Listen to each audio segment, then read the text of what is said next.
Chapter 778. He had it all planned out. Although the plan had been brought forward because of his marriage, it was still carried out step by step. Before the servants in this villa were changed, there were spies everywhere, and there were bugs everywhere. He could not touch those spies and remove the bugs. He could only treat Xian Man well and let Zhuang Yifeng know that Xian Man had completely betrayed him. He could only treat Xian Man well and let Zhuang Yifeng transfer all his hatred to Xian Man. At first, he couldn't bear it.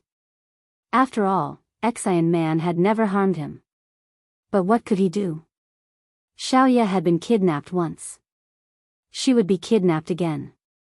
He couldn't follow Xiaoye 365 days a year, 20 hours a day, 60 minutes an hour, 60 seconds a minute. One mistake and his life would be in danger.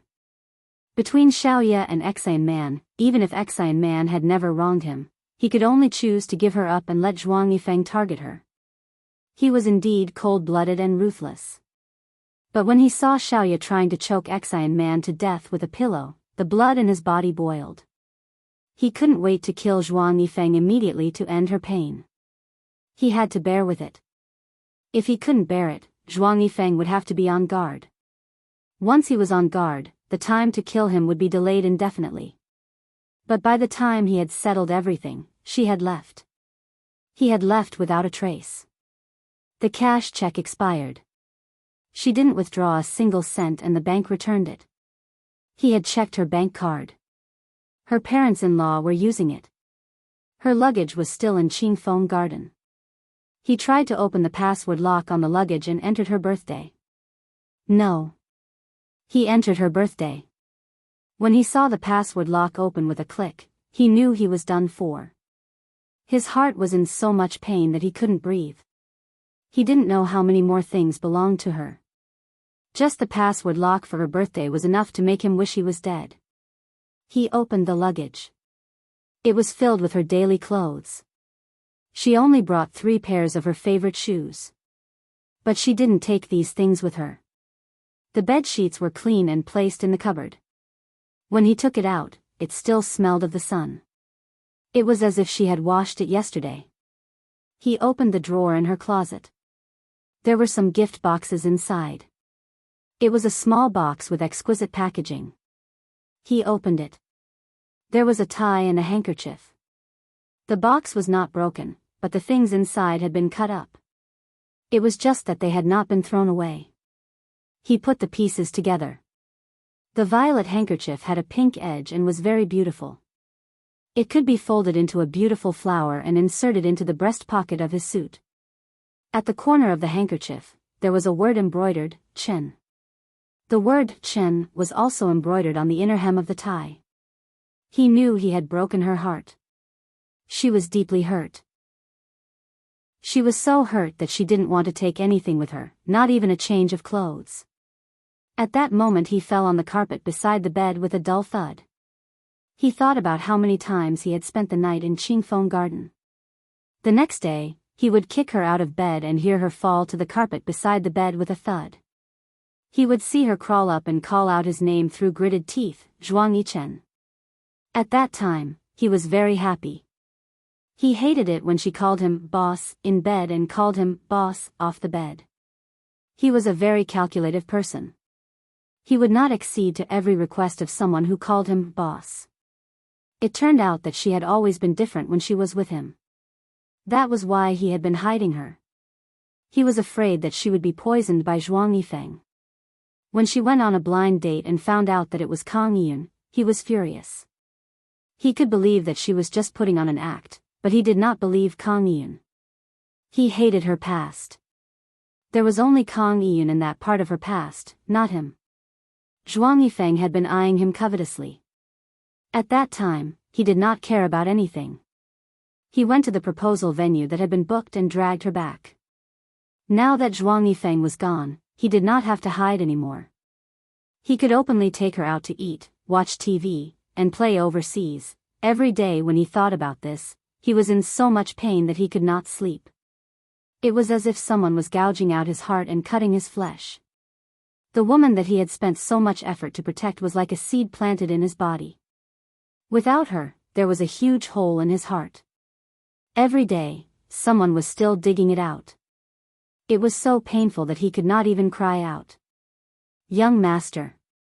Li Yong did not knock on the door.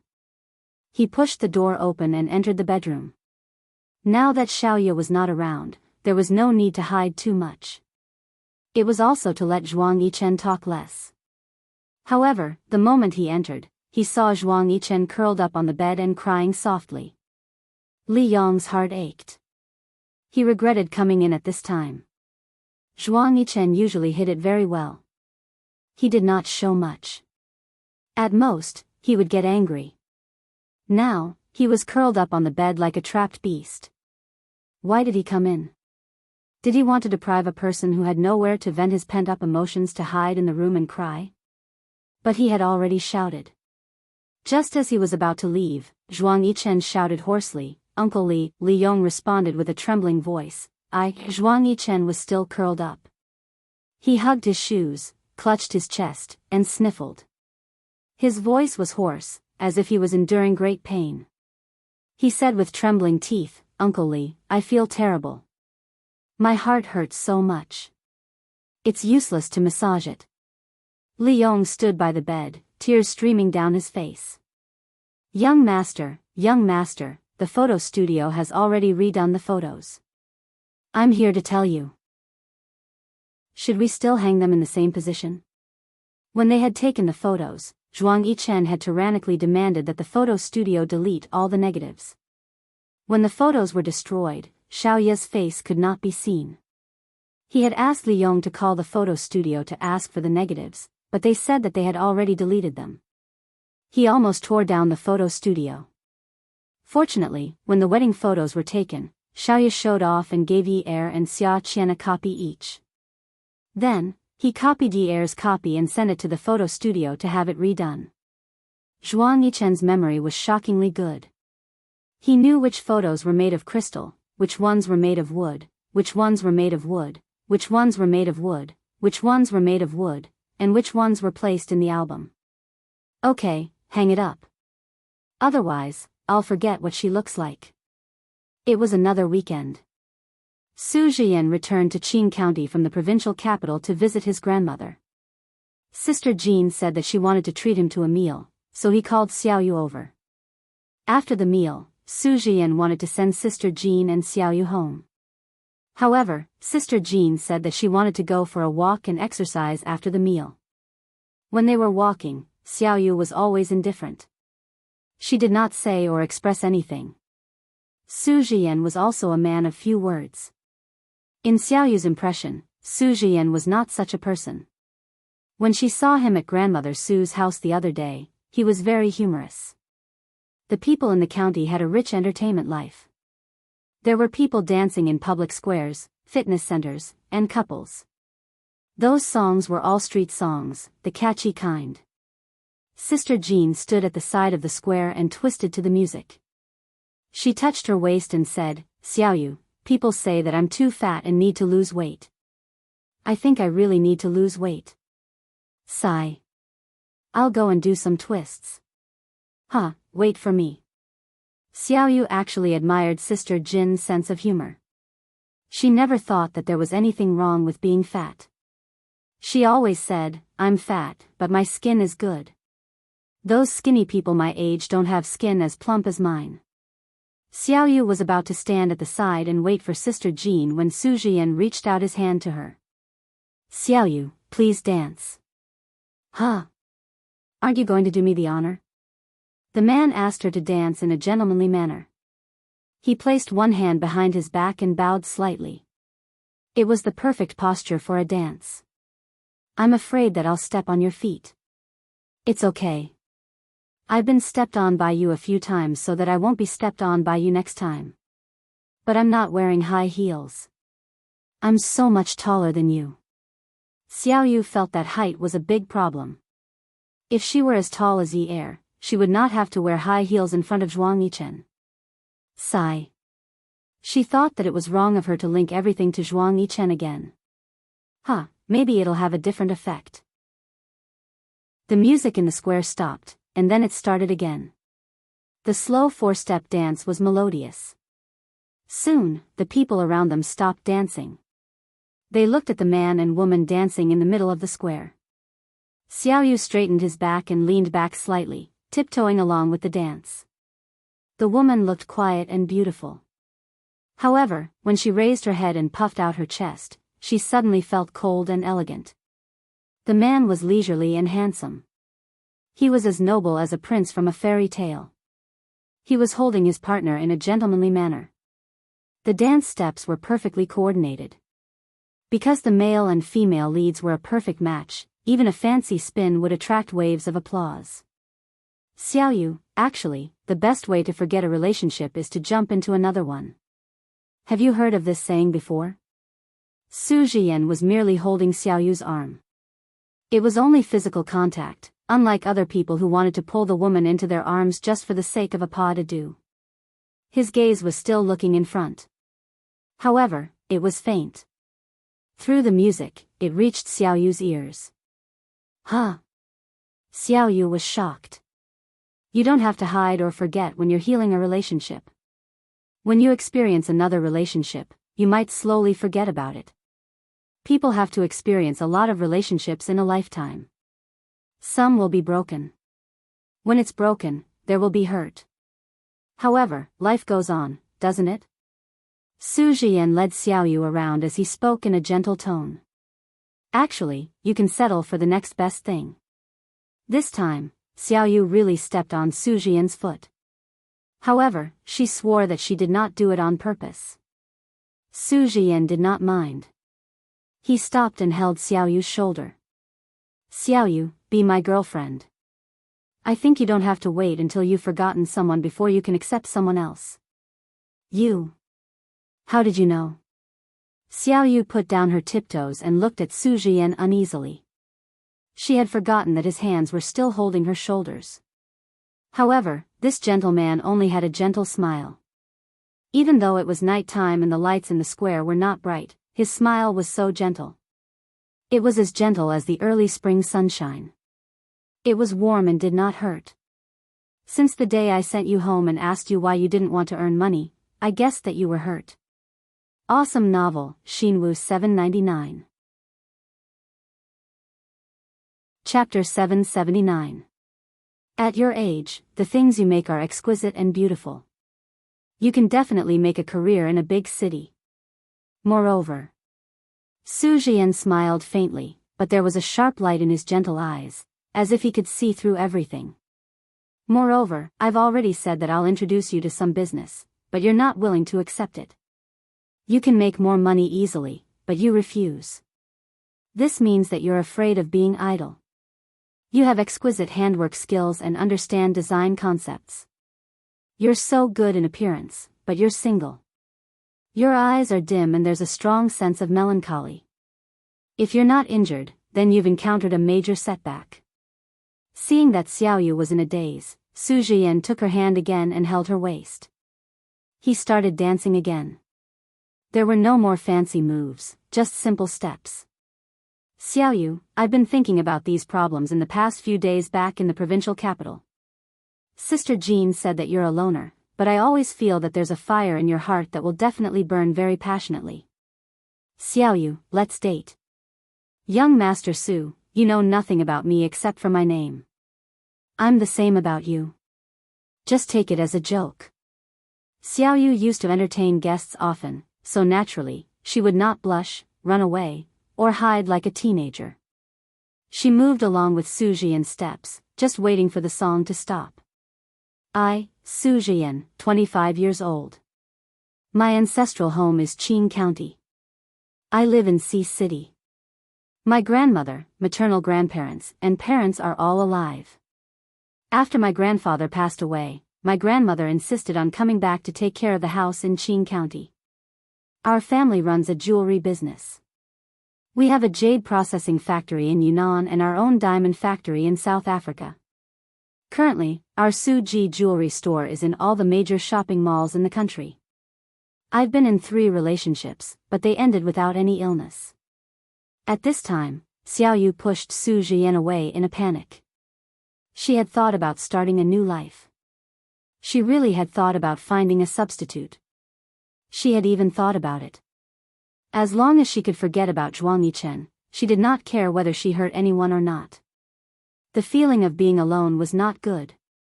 However, she did not want to find a rich man. Even if Sister Jean called him young Master Su, she did not expect him to have such a family background. It turned out that Su Ji jewelry store belonged to Su Jian's family. When they got married, the naked diamond was bought from Su Ji jewelry store. It was a high-quality South African diamond. Xiaoyu.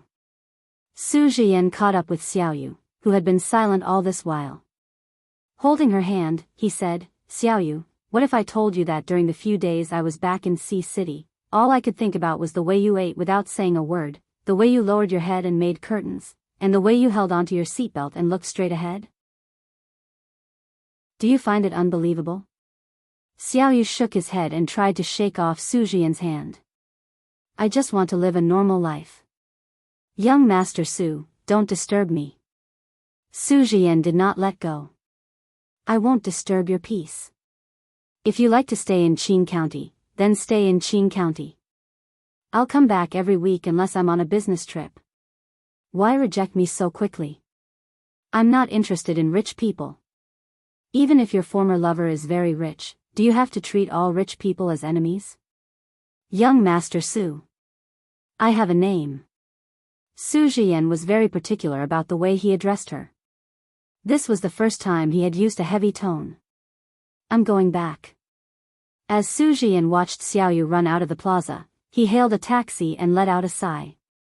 Jean walked over and patted Su Jian on the back. "Did you hit a snag?" "Yes." "Do you like her?" "Yes." It was a simple and straightforward conversation, but the content was already clear. Jean seemed to be very close to Su Jian. She held his arm. "Do you really like her?" "Yes, I've missed her for a week. Xiaoyu looks like she's been hurt. She usually locks herself at home to make curtains. If young master's temper flares up, then forget it. At that time, I asked her to make curtains at your grandmother's house purely because I wanted to introduce her to some business. I really didn't want to be a matchmaker." Jean. The two of them walked to the place where they had eaten earlier to pick up the car. "If you really don't want to play, then forget it. My grandmother likes her very much. Didn't you notice? She even mentioned her when she called me." "Yes, when did Grandma Su invite anyone to eat at her place?" "Jean, I want to fight for her." The car lock was pressed, and the two of them sat in the car. Jean was not used to wearing the seatbelt. Su Jian asked her twice before she finally put it on. It was rare for Jean to be so serious when she spoke. "Jian, I've already said that Xiaoyu has been through a lot. You're in Sea City, and she's in Qing County. I'm afraid it'll be difficult for you to develop a relationship. She locks herself up every day. If you don't care about her, how can you enter her life?" At noon the next day, Xiaoyu sat in front of the sewing machine again and buried her head in making curtains. When the doorbell rang, she shouted, "Who is it?" "Wait a minute. It's me, Xiaoyu." It was Jin's voice. Xiaoyu quickly stopped the sewing machine and got up to open the door for Jean. When she opened the door, Jean smiled. "You're making curtains again? Come in, Jean." At this moment, footsteps came from the stairs. Jean had only one foot in the house when Su Jian arrived at the door. He smiled as if nothing had happened last night. He was not embarrassed at all. "Jean, I was just about to look for you. I'm looking for Xiaoyu. If you're looking for me, sit at Xiaoyu's house for a while." "Okay." Xiaoyu was speechless. Did these two people think that she did not exist? As soon as Su Jian entered the house, he followed Sister Jean to change his shoes. When he smelled the scent of instant noodles in the house, he frowned. He followed the scent and found where the instant noodles were. He picked up the noodles and poured the lunch into the toilet for Xiaoyu. Su. Zhe. Yen. Xiaoyu wanted to kill this guy with a knife. How dare he do this in front of her? Su Jian chose to ignore it. Don't eat those things that hurt your stomach and are not nutritious. Do you have food at home? You can make your curtains. I'll get something for you to eat. Sister Jean slapped her thigh and stood up. What kind of food does she have? She eats instant noodles every day. Wait here. I'll go upstairs and get it for you. I have a lot of food in the fridge. As Xiaoyu stepped on the sewing machine, she smelled the fragrance coming from the kitchen. The smell of cooking at home was indeed different. This process was enough to attract the glutton in her stomach. She could not help but swallow her saliva. It had been a long time since she had such an appetite. She was very curious. What would a man like Su Jian's cooking taste like? Xiaoyu stood at the kitchen door and listened to the sound of the kitchen hood. She watched as the man wore the apron that Jean had brought down. He rolled up his sleeves and skillfully stir-fried the food. The aroma of the food wafted into her nose. When it was time to eat, she took big bites of the food. There were 2 meat dishes, 1 vegetable dish, and 1 soup. It was delicious. Su Jian also filled his bowl with rice. He could not help but laugh when he thought of the way she chewed slowly the other day. Wow, how can you eat so much? I haven't eaten either. Leave some for me. I can't finish it. Do you think I'm transformed from a pig? The food would only taste better if one fought to eat it. When Su Jian saw how relaxed Xiaoyu was while eating, he also tried his best to eat with her. For dinner, Jean consciously took a lot of food from upstairs. She said that she wanted to freeload. Naturally, Su Jian was the one who cooked. Xiaoyu stepped on the sewing machine while Jean sat beside her and looked in the direction of the kitchen. Xiaoyu, Zhe Yan is a good person. Look, there's a rich man who knows how to cook. He's also very polite. Even a nouveau riche like me sincerely thinks that he's a good person. Don't be so picky. Try dating him. It's not like you're losing anything. He really likes you. Jean, I don't need any sincerity. Okay. You just need someone to accompany you. Just don't be so bored. Xiaoyu did not answer. She was too bored. The more bored she was, the more she was surrounded by Zhuang Yichen. She needed to change the situation. Then, why don't you let Zhe Yan accompany you for a while and get to know you better? Jean asked. Jean, I'm divorced. Xiaoyu was still stepping on the sewing machine and did not stop. After being stunned for a while, Jean changed the topic. Xiaoyu knew that anyone would be calculative about this condition. It was good that she was calculative. She felt relieved. At night, Xiaoyu had already packed up and went to bed. Someone rang the doorbell again. Jean was the only person who would ring her doorbell so late at night. When she walked to the door, she looked out through the peephole. It was Su Jian. Xiaoyu wanted to pretend that she did not hear anything. She turned off the lights and was about to go back to sleep. However, the person outside the door had already spoken. Xiaoyu, I know you're here. The lights were on just now. Now that the lights are gone, Jean told me. Xiaoyu, I miss you. I don't mind. You're already divorced. You're alone now. Xiaoyu, aren't you tired of tying yourself up? Where are you going to find a man like me who's willing to be your substitute? I just think that since I like you to the extent that I can see you even when I close my eyes, and you're not in a relationship right now, why don't we try dating? As soon as he said this, the door was pulled open. Xiaoyu looked at Su Jian and asked directly, can we not get on the bed? Su Jian heaved a sigh of relief. The corners of his lips curled up, and his eyes began to shine brightly under the light. Of course. Do you agree? Okay. Haicheng, 9th Mansion. Zhuang Yichen sat beside the tea table in Jiang Zhao's study. The aroma of tea filled the air. He said, if I were to use the media to find someone, would it be a good idea? Yichen, if we use the media to find her, Xian Man's and Zhuang Yifeng's matters will be dug up. Maybe even more. It's too risky. Jiang Zhao sighed, his eyes deep and serious. Yichen, if we use the media to find her, Xian Man and Zhuang Yifeng's matters will be dug up. Zhuang Yichen knew that this was a dirty secret that could not be exposed. If he were to openly look for Xiaoya, the reason for the divorce would be exposed. For example, the hostage incident that night would expose the gun incident. At the same time, his secret forces might also be exposed. Come and see. Hongcha 866. Chapter 780. Everything that happened in the past would be used for hype, especially by people like him. People who like to gossip would never lose interest. The love histories of the rich and handsome would always be talked about enthusiastically, but the conspiracy behind those love histories could not be exposed. Zhuang Yifeng was dead, and there was no evidence. If he was exposed, he would be digging his own grave. Yichen, have you ever thought that with Xiaoya's personality, she might have already? Jiang Zhao filled the washed tea set with tea, picked up the cup, and handed it to Zhuang Yichen. His words stopped there, and he held the cup in front of Zhuang Yichen, but his gaze was unreadable. Zhuang Yichen's heart skipped a beat. He took the tea from Jiang Zhao and quickly closed his eyes. His hands began to tremble slightly. The high-quality Tiguanyin tea was steeped in the boiling spring water, and its aroma filled the air. Even the light yellow tea splashed in all directions, scattering the aroma. Jiang Zhao frowned as he watched Zhuang Yichen pour the boiling hot tea into his mouth and swallow it.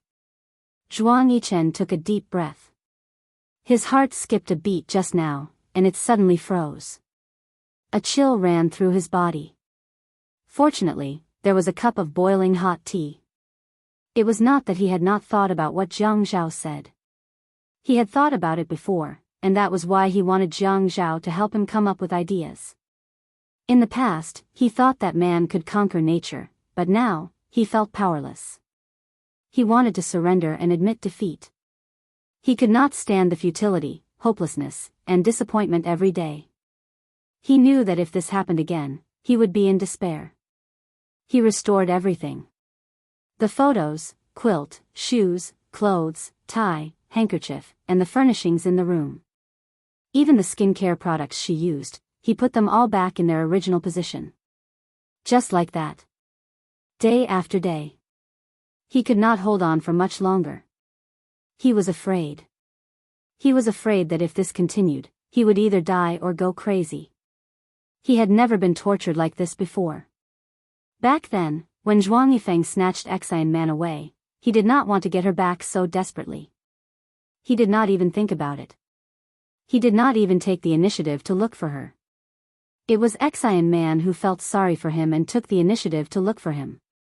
He thought that it was probably because he felt that he did not owe Xian Man, so he did not feel anything. But on the other hand, what did he owe Xiaoya? He didn't give her less than Xian Man, but he gave her so much more than Xian Man. What else did he owe her? In the end, he realized that he had abandoned himself and his heart with her. It was because she had never asked for anything that he was at ease with her. He was at ease with her if she did not go and provoke other men. He was at ease with her if she never disturbed him. His heart was placed entirely on her. Once she left, she took them all with her. He wanted to take him away, but he didn't want to take him away. He wanted to leave a body like this. It was clearly a body, but it still hurt.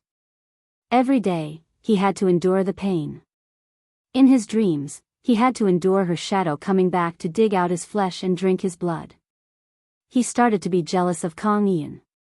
How much pain did Lilia have in the past for her to want to die? Was it like him now? What he hoped for now was that she did not love him as deeply as she loved Kang Yun.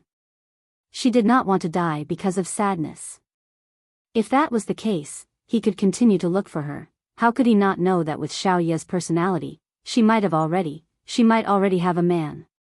He did not say it, but it did not mean that he did not think about it. After all, he knew that she found him because she was abandoned by Kang Yun. Her goal was so clear. She was using him to forget Kang Yun. He knew that she would do it. She was actually a decisive person. She wanted to commit suicide for Kang Ian. She wanted to be his lover. She wanted to force him to marry her. Every time, she would force herself to the road of death. She forced herself to find a way to live. He knew that she loved him. Otherwise, she wouldn't have wanted to marry him. She wouldn't have wanted to suffocate Xian Man. She wouldn't have even locked the lockbox with his birthday. She wouldn't have cut everything and left nothing behind. She loved him too much. That was why she left so decisively. She did not want to take any memories with her. She was looking for a way to live. She left to find a way to live. He knew it all, but the road in front of him was a dead end. Zhuang Yichen's heart started to hurt again. It hurt so much that his face turned pale. He and Jiang Zhao did not need to say much. The other party could understand. Yichen, how about this? 3 days.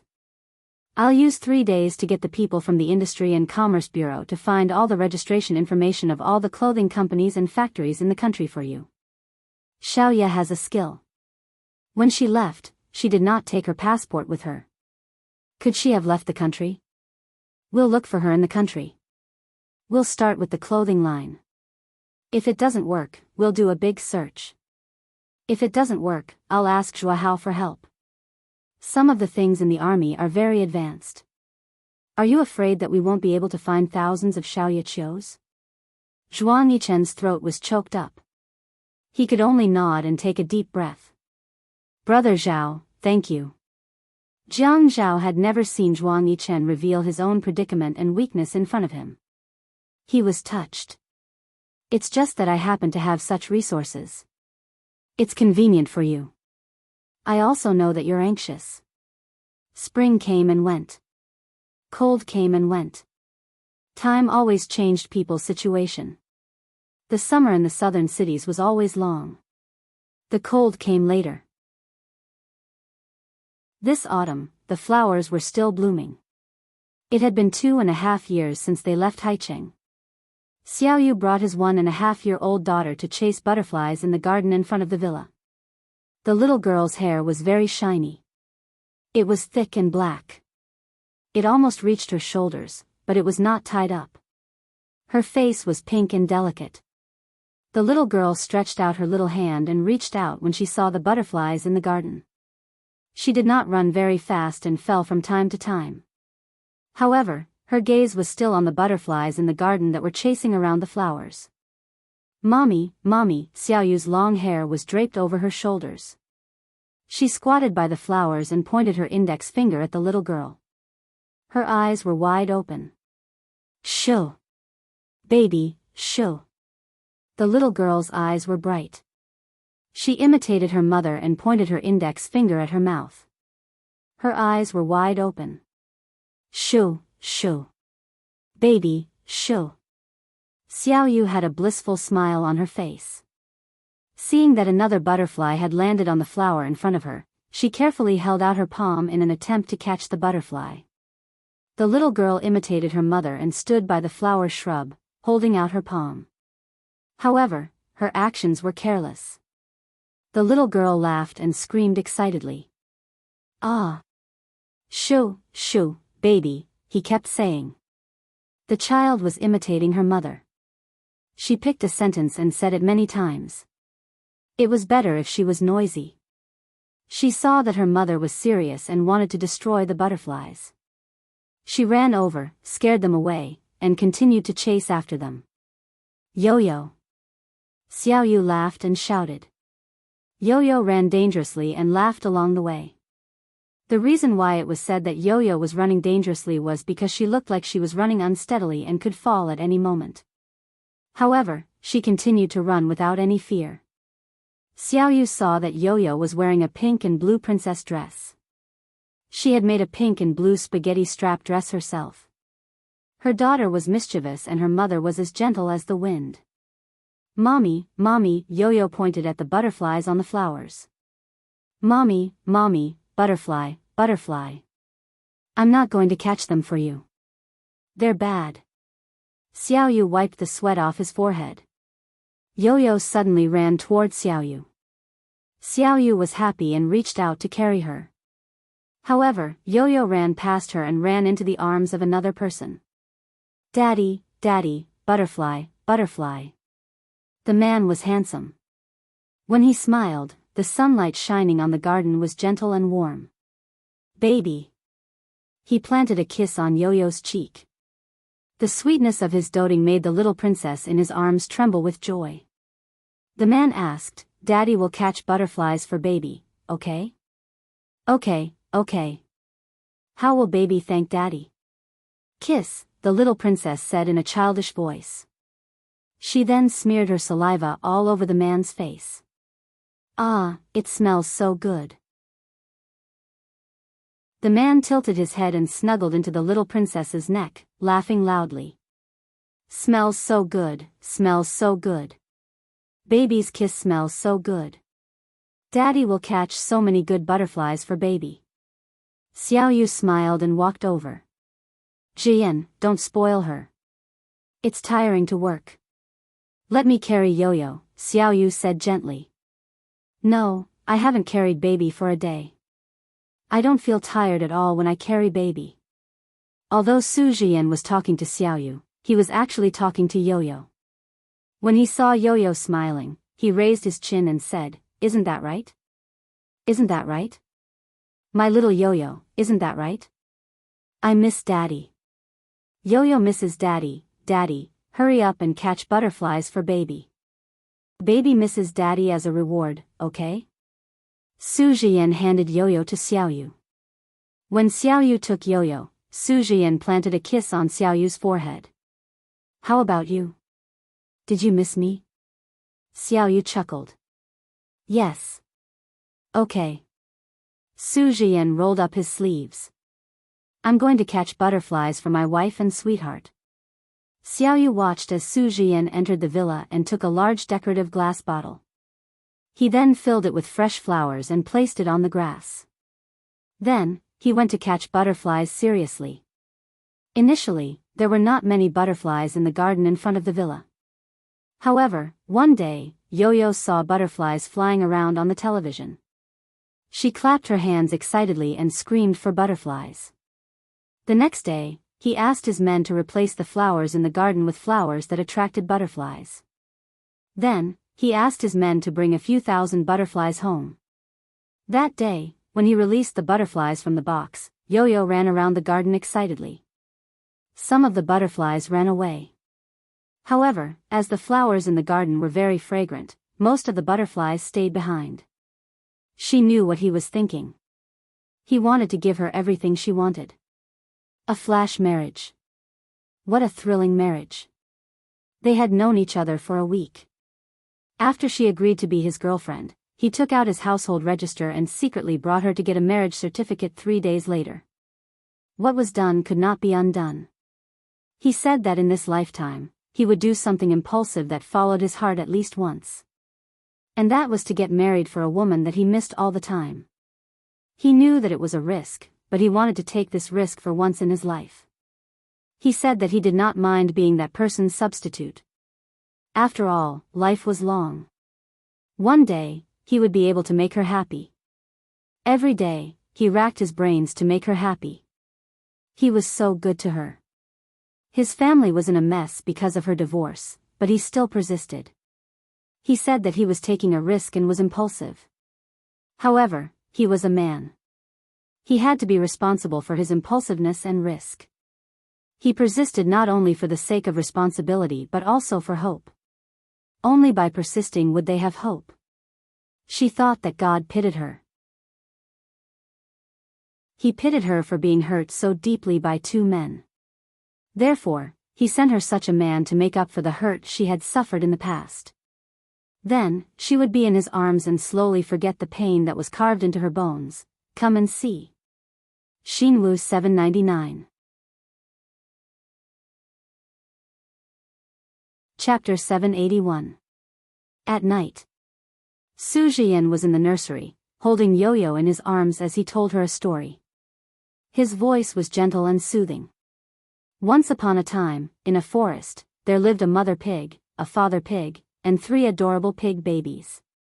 One day, the mother pig felt that the babies had grown up and it was time for them to leave their parents and live independently. She wanted them to build a house of their own, and the eldest one made the first move. Yo-Yo suddenly burst into tears. She hugged Sujian's neck and refused to let go. Tears streamed down her cheeks as she pressed her face against Sujian's. Baby doesn't want to leave daddy and mommy. Baby doesn't want to build a house. Baby loves daddy and mommy. When Xiaoyu heard Yo-Yo's cries, she rushed into the nursery after washing her face. She saw Sujian gently kissing away his daughter's tears as he coaxed Yo-Yo. That's a story, baby. That's a story. Yo-Yo will never leave daddy and mommy. Never. Xiaoyu stood at the door and watched this scene unfold.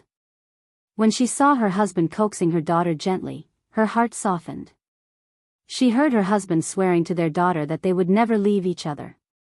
They would never leave each other. Xiaoyu's eyes reddened as she smiled. What's wrong with Yo-Yo? There was a mischievous tone in her voice. She sounded like a children's show host who was in her 30s or 40s.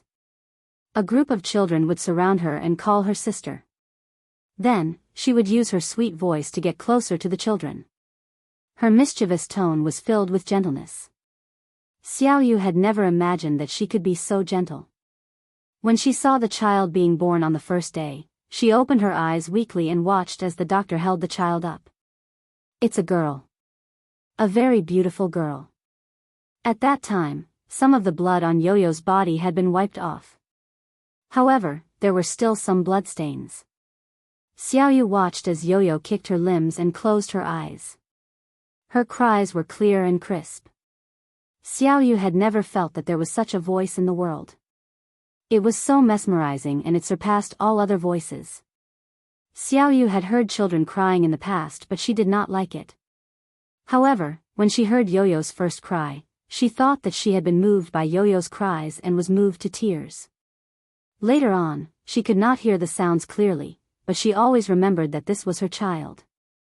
Every piece of flesh and blood in this child's body was supplied by her. Invisible to the naked eye, the jingzi and ovum collided with each other in her body, turning into small pieces of flesh the size of fingernails. Then, they grew separately. Yo-Yo had small hands, legs, and a head. When she was in her stomach, she turned around and covered her face. There was a video of her playing in the ultrasound. Yo-Yo pushed her belly so high and so big that she had to bend her back when she stood up and when she sat down. She was tired, but the moment Yo-Yo landed on the ground, she felt that her tiredness was all worth it. Now that she had Yo-Yo, her gentleness was born from her bones.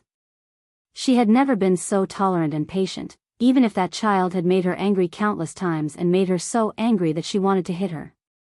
However, she still held it in. She thought that this was her child, a child created by her cells. How magical. Although this child was infuriating, she thought that sometimes she would smile at her with a face full of innocence and innocence. Xiaoyu finally understood that the purest thing in the world was not the air in Shizong, not the cloudless sky, and not the distilled water. It was the child. It was Yo-Yo who had been cleansing her soul, making her feel no more hatred and resentment. It made her realize that there was a kind of sacrifice that did not care about returns or consequences. It was selfless and without resentment. Mommy, Yo-Yo hugged Su Jian as she looked at Xiaoyu with tears in her eyes. Mommy, oh, baby. Xiaoyu climbed onto Yo-Yo's bed and slept on the other side of her. She hugged Yo-Yo together with Su Jian. Baby, what's wrong? Mommy. Yo-Yo called out in her baby voice.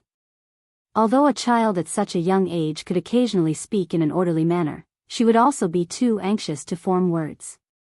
Su Jian sighed as he patted Yo-Yo's back. His voice was gentle and pleasant. Baby, don't cry, don't cry. It's all Daddy's fault. Daddy won't tell stories like this in the future, okay? Yo-Yo is sad. Daddy will be Yo-Yo's horse. Will you be my horse? As a child, Yo-Yo suddenly stopped crying and laughed. She flipped over and tried to climb onto Su Jian's back. In the nursery, there was endless laughter. The child's laughter was so wild that she could not catch her breath. Su Jian crawled on all fours in the nursery that was covered with mats. He was carrying his 1.5-year-old daughter on his back, and he was even imitating a horse. Xiaoyu was afraid that Yo-Yo would fall off Su Jian's back, so she supported the child and chased after them. Eventually, Yo-Yo got tired and fell asleep on Su Jian's back. The screen was still playing. Xiaoyu placed Yo-Yo on the bed and covered her with a blanket. Then, he turned up the volume of the surveillance camera in the nursery. If Yo-Yo cried, the servants would be able to hear it. Su Jian stood by the bed and looked at Yo-Yo's baby face. She was sleeping on her side and her face was on the pillow. One of her hands was even under her face. She looked really, so cute. Hugging Xiaoyu in his arms, he kissed her face. Xiaoyu, Yo-Yo is so cute. She held his hand and leaned against his shoulder. Then, she wrapped her arms around his neck and said coquettishly, "Okay, let's go to bed. You still have to go to the city tomorrow." "Okay," he said as he hugged her and kissed her on the lips. The next day, Xiaoyu came out of Su Jian's arms. "Okay." He pulled her over and buried his head in her hair. "Xiaoyu, sleep for a while more. Jian, I'm bringing Yo-Yo to the amusement park today. You sleep first. I'll go and tidy up Yo-Yo. I'll send you there." Su Jian sat up on the bed and hugged Xiaoyu's waist. "I'll send you there. It's okay. I'm free anyway. You're the one who's not free. It's so tiring to take care of the baby." "It's not tiring at all. I have a nanny. I'm going to send you there. Let's go together." Xiaoyu smiled. She really did not know what to do with him. Yo-Yo did not want the nanny to carry her. Xiaoyu always carried her when they went out. When she got out of the car, the chauffeur looked straight ahead. Su Jian got out of the car and hugged the mother and daughter. "Have fun. Call me when you're done. I'll come and pick you up. I'll call the chauffeur, Jian." Xiaoyu could not help but laugh. "Don't be like this. We've been married for so long. You're always like this." Su Jian shook his head. "No, no, no. We'll always be in a relationship." As he spoke, he kissed Yo-Yo. "Baby, right?" The child said in a childish voice, "Daddy and Mommy are a perfect match." "Haha. Haha." Su Jian and Xiaoyu laughed together. "Who taught you that?" Su Jian laughed until his stomach hurt. As he touched Yo's face, he could not help but kiss her again. Little Bao was really cute. "Auntie." Su Jian looked forward and saw the auntie who had just come out of the passenger seat. She was carrying a lot of bags. Su Jian smiled and said, "Sister, starting from this month, I'll give you a raise." Xiaoyu carried Xiaoyu as the auntie queued up to buy the tickets. The amusement park was located near the city. There was a lot of traffic here. Many people brought their children to play, so there was a lot of traffic. Many people had to queue up for an hour. Yo-Yo pointed at the car and said to Xiaoyu, "Mommy, red. Mommy, black. White. Silver." Xiaoyu slowly agreed. "Baby, you're awesome. What's the color of the lantern on the tree?" "Red." "What's the color of the pot of flowers?" "Purple." "Baby, you're awesome. What's the color of the car?" "Orange." In the middle of the traffic, a black car was blocked by many cars. The car plate could not be seen clearly, but it was very clean and luxurious. It was different from the other cars on the road, which were all gray. Xiaoyu stood in front of the ticket counter in the amusement park. She was carrying her daughter and talking to her about the colors. Her face was gentle. The autumn wind blew, and her silky hair was fluttering. Today, she was wearing sportswear. It was a matching outfit with YOYOs. It was pink. She liked these colors. She would wear all the colors that were suitable for Yo-Yo. The mother was young and beautiful, and the daughter was beautiful. Such a pair of mother and daughter would always attract attention.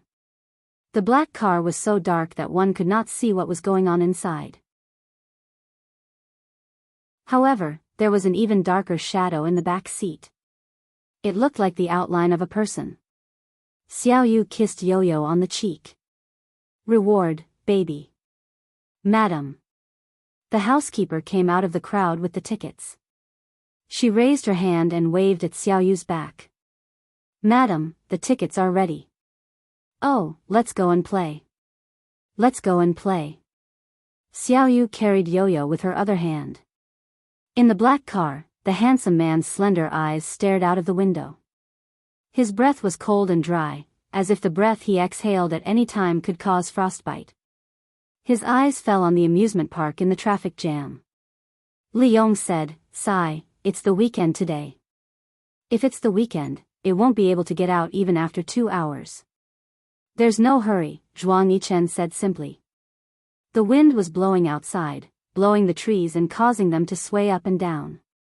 The woman's hair floated in the wind. She kissed the baby in her arms affectionately. Suddenly, his skin tightened, and the pores on his body contracted. He had goosebumps, and he could clearly feel the skin on his cheeks contracting. The car started to move slowly. He suddenly opened the car door. Li Yong was shocked. "Young master." Zhuang Yichen had already opened the car door and got out of the car. The chaotic sound of the car horn was a protest and curse at the man who was shuttling between the cars. He could not care less. His hand held the front of the cars that were moving forward again, and then he barged past them. He saw the long-haired woman with the baby turn around. He started to shout, "Little demon Xiao. Stop right there. Stop right there."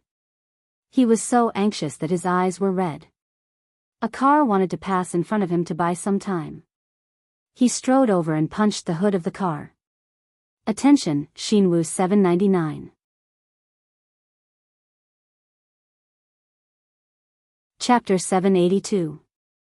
The person in the car was clearly the one who had suffered a loss, but when he opened his mouth to scold him, he saw the man's eyes. It was as if the sky had turned dark and the man was an evil spirit from hell. The man behind the steering wheel opened his mouth in shock. The car suddenly stopped. Xiao Yu seemed to have heard someone calling, "Little demon Xiao." That voice was mixed in with the noise.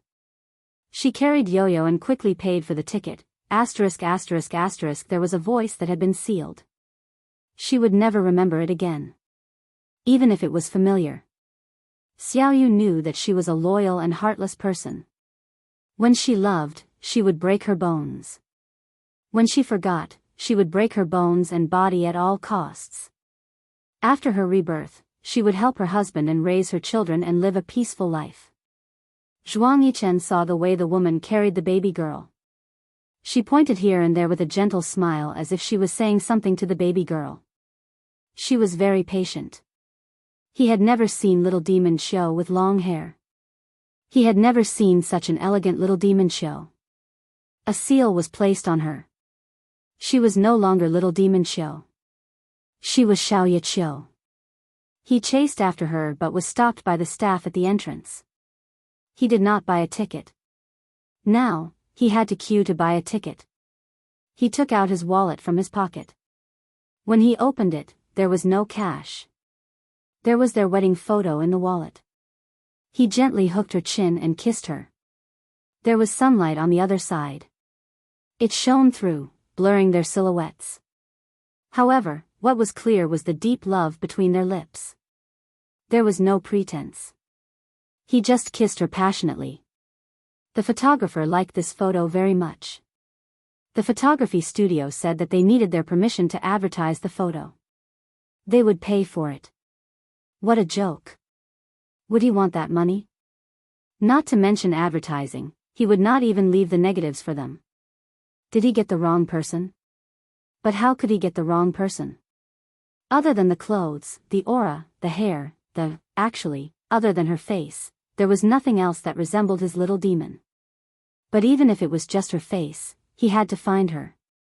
She had caused him to be unable to sleep peacefully for more than 800 days and nights. How could he let her go? Whose child was that? He clenched his fists tightly. The person carrying the bags looked like a nanny. Did she hire a nanny? He didn't dare to think in that direction. He just wanted to find her and wait until he found her. The sun had risen high in the sky. The sun in the south was always unbridled, even in autumn. This was different from Sea City. The sun was already setting in the west. It hung in the distance, growing redder and redder, smaller and smaller. As the night approached, he stood at the exit and looked at everyone who came in through the exit. He had been standing for a very, very long time, but he didn't feel tired at all. The child with a childish voice shouted happily, "Daddy! Daddy!" He had no interest in paying attention to it. But she heard a woman's voice. She shouted, "Zhiyan, we're here. Daddy! Daddy!" Zhuang Yichen looked in the direction of the voice and saw her waving in front of her. Before he could see who she was waving to, he rushed over without hesitation. After rushing over, he hugged her in his arms. Together with the little girl in her arms, he hugged her in his arms. He had thought countless times that if he saw her, he would definitely kill her, torture her, scold her, and hit her. But in the end, he just hugged her. When he hugged her, his whole body twitched. He couldn't smell the familiar scent. She didn't wear Chanel perfume, and there was no powder on her face. She didn't wear makeup, and she didn't even use foundation. There was only a faint smell of skincare products on her face. It wasn't Lancome, and he couldn't smell anything else. Little demon. He hugged her. His nose had already lost its function. He didn't dare to open his eyes. He was afraid that he would lose his sight and not recognize her. He didn't dare to scold her, hit her, kill her, or torture her. He was only afraid that if he said something harsh, he would lose her again. He just called out softly, "Little demon." The little girl seemed to have eaten a strong explosive. She pushed Zhuang Yichen with all her might. "Let go. Let go. What are you doing?" When Su Jian noticed that something was wrong, he had already rushed over. While Zhuang Yichen's divine sense was still in a daze, he was pulled away by two people who looked like bodyguards and shoved away. He saw the gentleman carefully caressing her head, her face, her shoulders, and the baby girl in her arms. "Daddy, Daddy. Oh, Daddy is hugging Yo-Yo." While he was still stunned, he saw her holding the man's arm. "Zhiyan, I told you not to come, but you came again. It's too tiring." "It's not tiring. How can I not worry when my wife and daughter are outside?" As he listened to the conversation, he suddenly realized that his ears had become extremely sensitive for a moment, but when he heard the man say, "wife and daughter," his ears began to go deaf. He could not hear the buzzing, he could not hear anything clearly. He rushed up and shouted, "Little demon Xiao. Stop right there." When he shouted, he didn't realize that his voice was so domineering. No matter how many people there were, he rushed up without a care. He couldn't let her, she ran away just like that. She didn't even look at him. Just like that, she snuggled into another man's arms and left with the man with a child. He couldn't let her go. Why didn't she look at him? Did she not want to? Did she not want to? Or did she not dare to? "Sir. Please conduct yourself with dignity." The people who stopped him were probably the men that the man had brought. He saw that she finally looked back at him. Her eyes were clear and bright. "Sir, you've got the wrong person." He looked at the man beside her and patted her shoulder comfortingly. "Let's go." "Okay. Little demon Xiao. Don't you dare run again." He was stopped and pulled. He wanted to hit her, but he was trapped and couldn't use his strength. He could only raise his voice and shout at her. At this time, the crowd in the amusement park was about to disperse, but because of this incident, it attracted a lot of people to come and watch. "Little demon, don't go." His eyes were already red. He raised his leg and kicked the people who were pulling him. Then, he raised his fist and threw the two people down. When he rushed over, the man who was protecting her punched him and threw him down. He didn't feel any pain and didn't want to get even with the people who hit him. He just fell to the ground and looked up at her. He was afraid that he would miss the flash of heartache or something else in her eyes. However, he couldn't see anything. He only heard her say unhappily, "Sir, my husband is a very cultured person. You really went too far for him to get involved. I'm not someone you know." Su Jian's clenched fists were trembling. He only felt relieved when he put his arm through another hand. He took Yo-Yo from her arms and carried her in his arms. "Baby, go home with Daddy and Mommy." The crowd had already dispersed. He stood up when he saw those people walking towards the parking lot. Xiaoyu was warm. "Is your hand hurt?" she asked Su Jian softly. "It's fine. What do you want to eat tonight?" She didn't say anything, so he didn't ask. Since she didn't say anything, he couldn't ask. He didn't dare to ask. They ate dinner in silence. Yo-Yo was always able to liven up the atmosphere at the table. "Daddy, Mommy."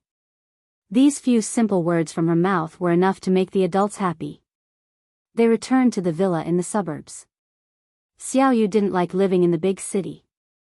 She used to live in Qing County. However, after they got married, Su Jian asked her to move to the suburbs outside the city.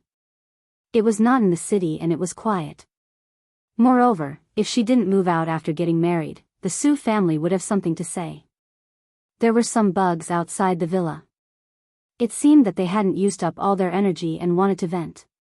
Late at night, on the bed in the bedroom on the second floor, Su Jian turned to his side and stroked Xiaoyu's hair. "I'm going to sleep in the guest room." "Jian, have you forgotten? We're husband and wife." Xiaoyu pulled him and hugged his chest. "Yes, I haven't forgotten." "Xiaoyu, how could I forget?" He hugged her and hugged her tightly. How could he forget that they were husband and wife? She was the wife that he loved dearly and he was the husband that she relied on. "I want to move." He didn't ask for the reason. Instead, he answered eagerly, "Okay, where do you like?" "We'll move immediately." Outside the villa, there was a black car parked outside.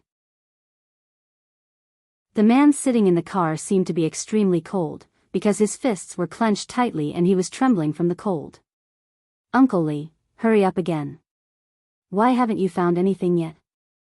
"Young master, please wait for a while. The information should be sent over soon." Zhuang Yichen closed his eyes. He couldn't look at the villa outside the car window. There were lights and people. Someone shouted, "Sir, madam, Miss is back." Indeed, she had found her way out. Indeed, she had found her way out. However, she had left him in a dead end. How could she do that? She was trying to drive him crazy. When the information was sent over, Li Yong read it out loud. Su Jian, the young master of Su's jewelry. Currently, all the high-end shopping malls in the country have Su's jewelry counters. He has his own jade processing base in Yunnan and a diamond factory in South Africa. He's on the wealthiest list. Before he could finish, Zhuang Yichen interrupted him. He rarely showed his temper in front of Li Yong. "Don't read me these useless things. I want to know when he got together with Qiu Xiaoyao. And that child." Zhuang Yichen had a glimmer of hope. That child might be his. He couldn't tell the age of the child, but he stubbornly thought that the child was his. No matter how she found the exit, the child was his. Jiang Xiaoyu married Su Jian in April 2010. Daughter Wu Yu, born in March 2011. Blood type, type 0, Jiang Xiaoyu. She had actually changed her identity to avoid him. Zhuang Yichen counted silently in his heart. He counted the days. She left in March and gave birth to the child in March of the following year. It had been a whole year. She had only been pregnant for 10 months. It had been a year. How could it be his child? He was naive enough to want to lie to himself. She loved him to such an extent. Perhaps she had given birth to a child for him, but his heart began to feel like it was being sliced apart. He punched the back of the front passenger seat. When he punched again, he shouted, "Little demon Xiao! How dare you give birth to a little bastard outside? I'm going to kill you. I'm going to kill you." He screamed again, his whole body convulsing. He fell down along the back of the chair and onto the seat cushion. After a while, he finally couldn't scream anymore. He covered his face and muttered in a trembling voice, "Little demon. Little demon, attention, Xinwu 799. Chapter 783. Although Zhuang Yichen's heart was filled with grief, after experiencing countless disappointment and despair over the past few years, he was able to keep his cool. In the past, when he couldn't find her, he could always comfort himself by telling him to wait and see. Now that he had found her, he couldn't act on impulse and do something that he would regret. That night, Zhuang Yichen arranged for people to guard the Su family's villa in the suburbs. He left for Haiqing himself. He told Jiang Zhao over the phone that he would meet him face to face. Those two short words already concealed the turmoil in his heart. When he arrived at Jiang Zhao's house, Jiang Zhao led him upstairs. He thought of Jiang Zhao's twin sons, and his heart swayed. If Xiaoya hadn't left with such hatred, his children would be about the same age as these two. Therefore, even though Zhuang Yichen was usually indifferent to everyone, he liked Jiang Zhao's twin sons very much. Every time he hugged them, he always felt very sad when the children kissed his face. At this time, the two little guys were also asleep. When he followed Jiang Zhao into the study, he couldn't help but glance at the nursery. Jiang Zhao patted him on the shoulder. "The two little guys are too tired from playing. They fell asleep long ago. Children sleep early and grow taller. With ye heirs and my height, they can't sleep well and won't be short." Zhuang Yichen gave a rare smile. "I hate it when you're showing off. It feels like you're asking for a beating." The two of them leaned against the chair. "Tell me." Jiang Zhao went straight to the point. "I found Xiaoya." When Zhuang Yichen said that, he realized that his voice was trembling. He tried his best to hide it and use other actions to distract the other party so that others wouldn't notice his abnormality. But even when he reached for the cup, his hand was still trembling. In an instant, his eyes reddened, and he excitedly repeated, "I found Xiaoya. Brother Zhao, you have to help me, this time." How could Jiang Zhao not understand Zhuang Yichen's current feelings? He had been looking for her for more than 2 years, and he had finally found her. He wasn't surprised by Zhuang Yichen's reaction. "As long as it's within my ability, I won't shirk my responsibility." After knowing Jiang Zhao for so many years, Zhuang Yichen knew that Jiang Zhao was already very close to him to say such words. But what he wanted was far from enough. "No. I need you to help me now." After Zhuang Yu's eyes, with Zhuang Yu with Zhuang Yichen, with Zhuang to Zhuang's to him. Yichen to with Zhuang Yichen? "I can't promise you that. Brother Zhao, if you help me this time, I promise that as long as you help me get Xiaoya back, I'll do anything for you in the future, and I won't ask for anything in return." "Never. I, Zhuang Yichen, will never complain about what you want me to do, even if I have to climb a mountain of swords or plunge into a pot of boiling oil." Jiang Zhao pressed his forehead. This time, he used so much force that his forehead hurt. He seemed to have heard these words before. "Oh right, Shen Kai." Back then, because of Shen Xian's matter, Shen Kai had also looked for him and said the same thing. He knew that some men were like this. They would never make promises lightly. Once they made a promise, it would be worth 1,000 gold. "Yichen, I'm not trying to shirk my responsibility. I know that for you to make such a request of me, it's obviously difficult. But you know my family background. There are some things that you can't afford to get involved with." How could Zhuang Yichen not understand? When they were together, gains and losses were the most important consideration. "Brother Zhao, you've been with me all these years, and we've gotten into a lot of trouble. If anything happens, I'll take full responsibility. I won't drag you down with me. Don't tell me that you don't trust me with this little bit of character. Jiang Zhao sighed and said, tell me, how do you want to do this? Xiaoya is married. I want her to get a divorce. Married? Yes. The other party is the young master of Su's jewelry. You know that Su's jewelry stores are all over the big shopping malls. When Xiaoya and I got married, we picked out the diamonds there. His power is not to be underestimated. I can't act rashly. But you have the ability to help me create a disturbance in the Su family. Yichen, have you considered the possibility that Xiaoya and the young master of the Su family have feelings for each other? Zhuang Yichen shook his head coldly and said, I don't care. Even if there are feelings, they have to be broken. Jiang Zhao sighed and said, that's too much. He knew that Zhuang Yichen was anxious, but he wasn't that impulsive. No, the Su family has roots in the south. The Peis and the Qins have a marriage agreement. You have a good relationship with Shen Kai. Shen Xian is also the daughter-in-law of the Pei family. If you're willing to use the Pei family's connections, it won't be difficult to suppress the Su family.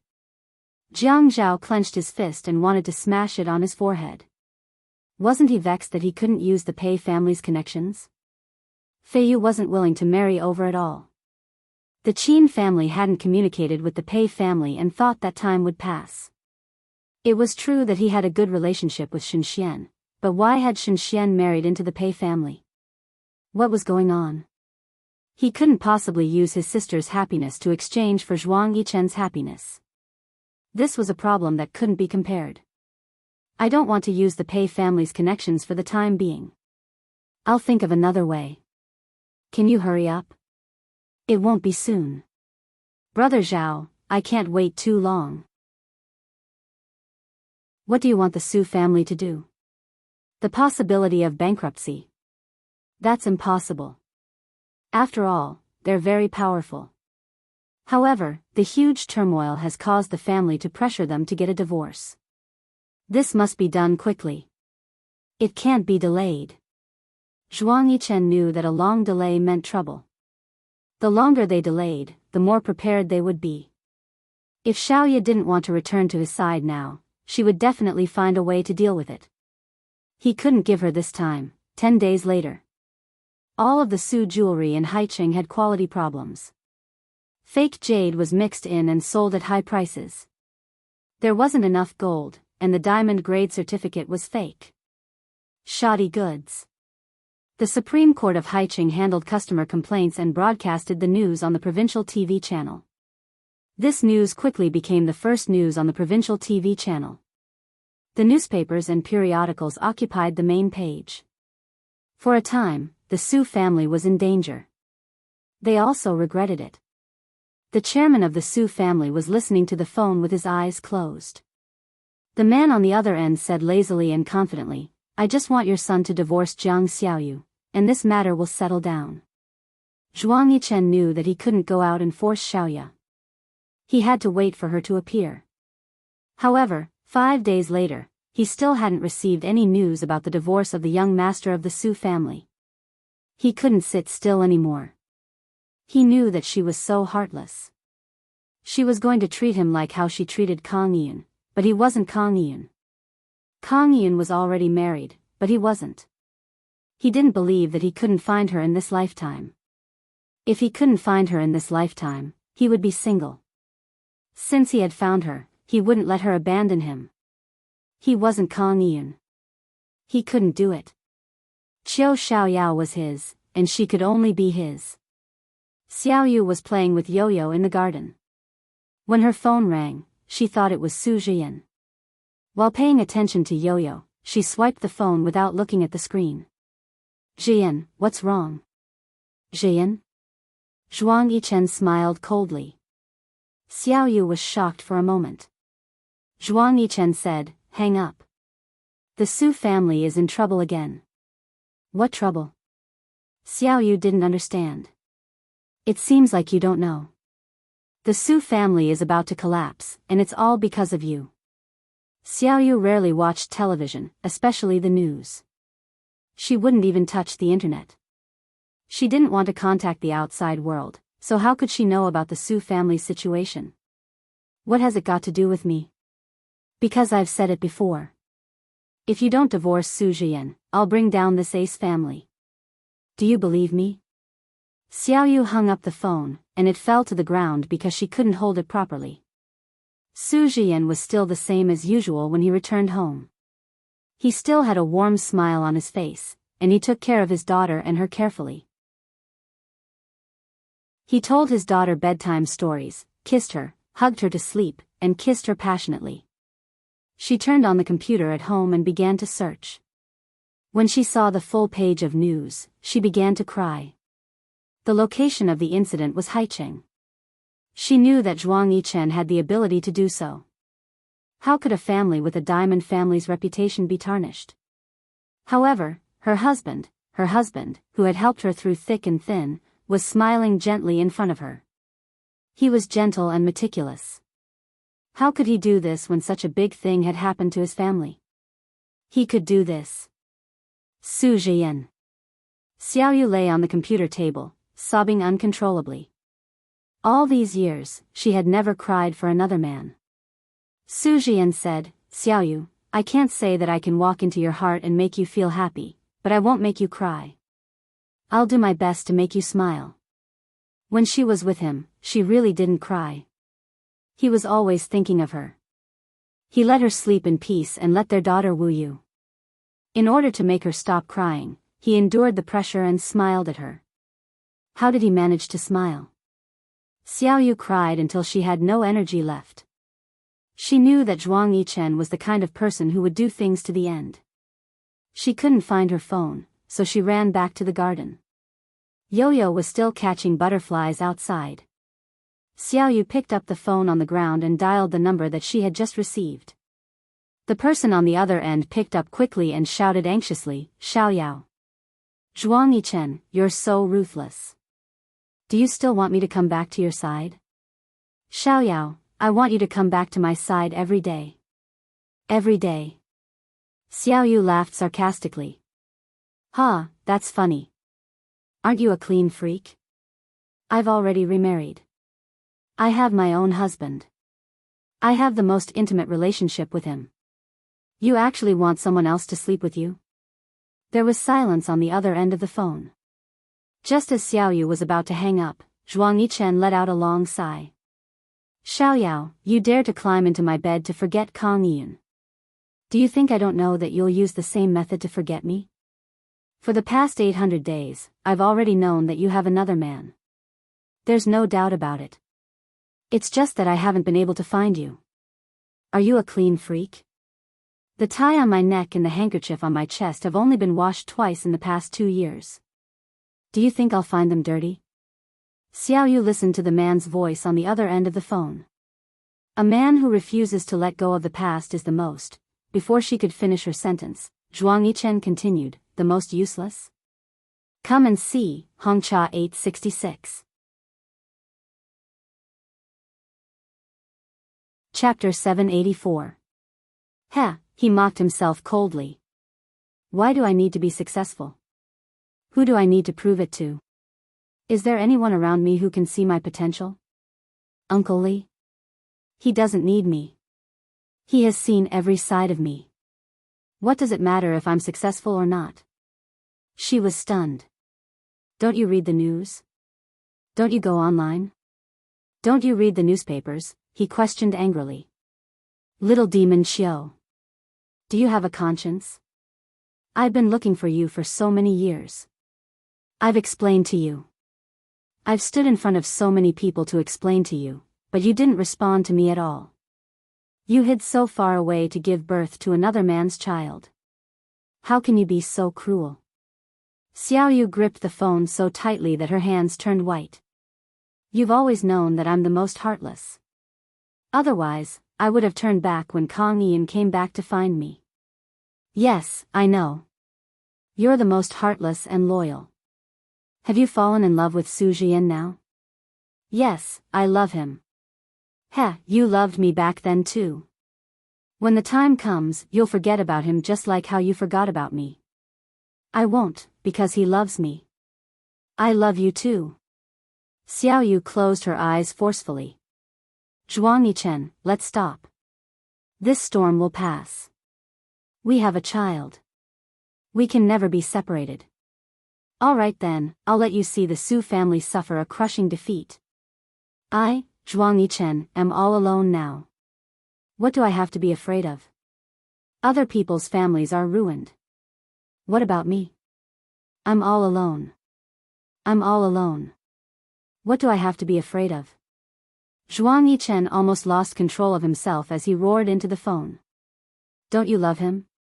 If you love him, then sacrifice for him and come back to me. I love him, so I'll face his difficulties together with him. What a joke. Zhuang Yichen held the phone in one hand.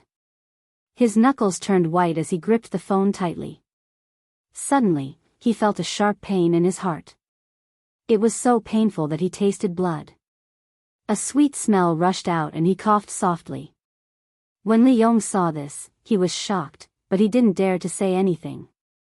He quickly pulled out a tissue and helped Zhuang Yichen wipe the blood from the corner of his mouth. Zhuang Yichen didn't care about that. He gripped the armrest of the chair tightly as if he was going to break it. Face it together? Were they going to watch the Su family collapse together? Watching the sunset? Even if you don't care, don't the Su family care? For the sake of your selfish desires, do you want to cause so many members of the Su family to suffer with you? Xiao Yu was shocked.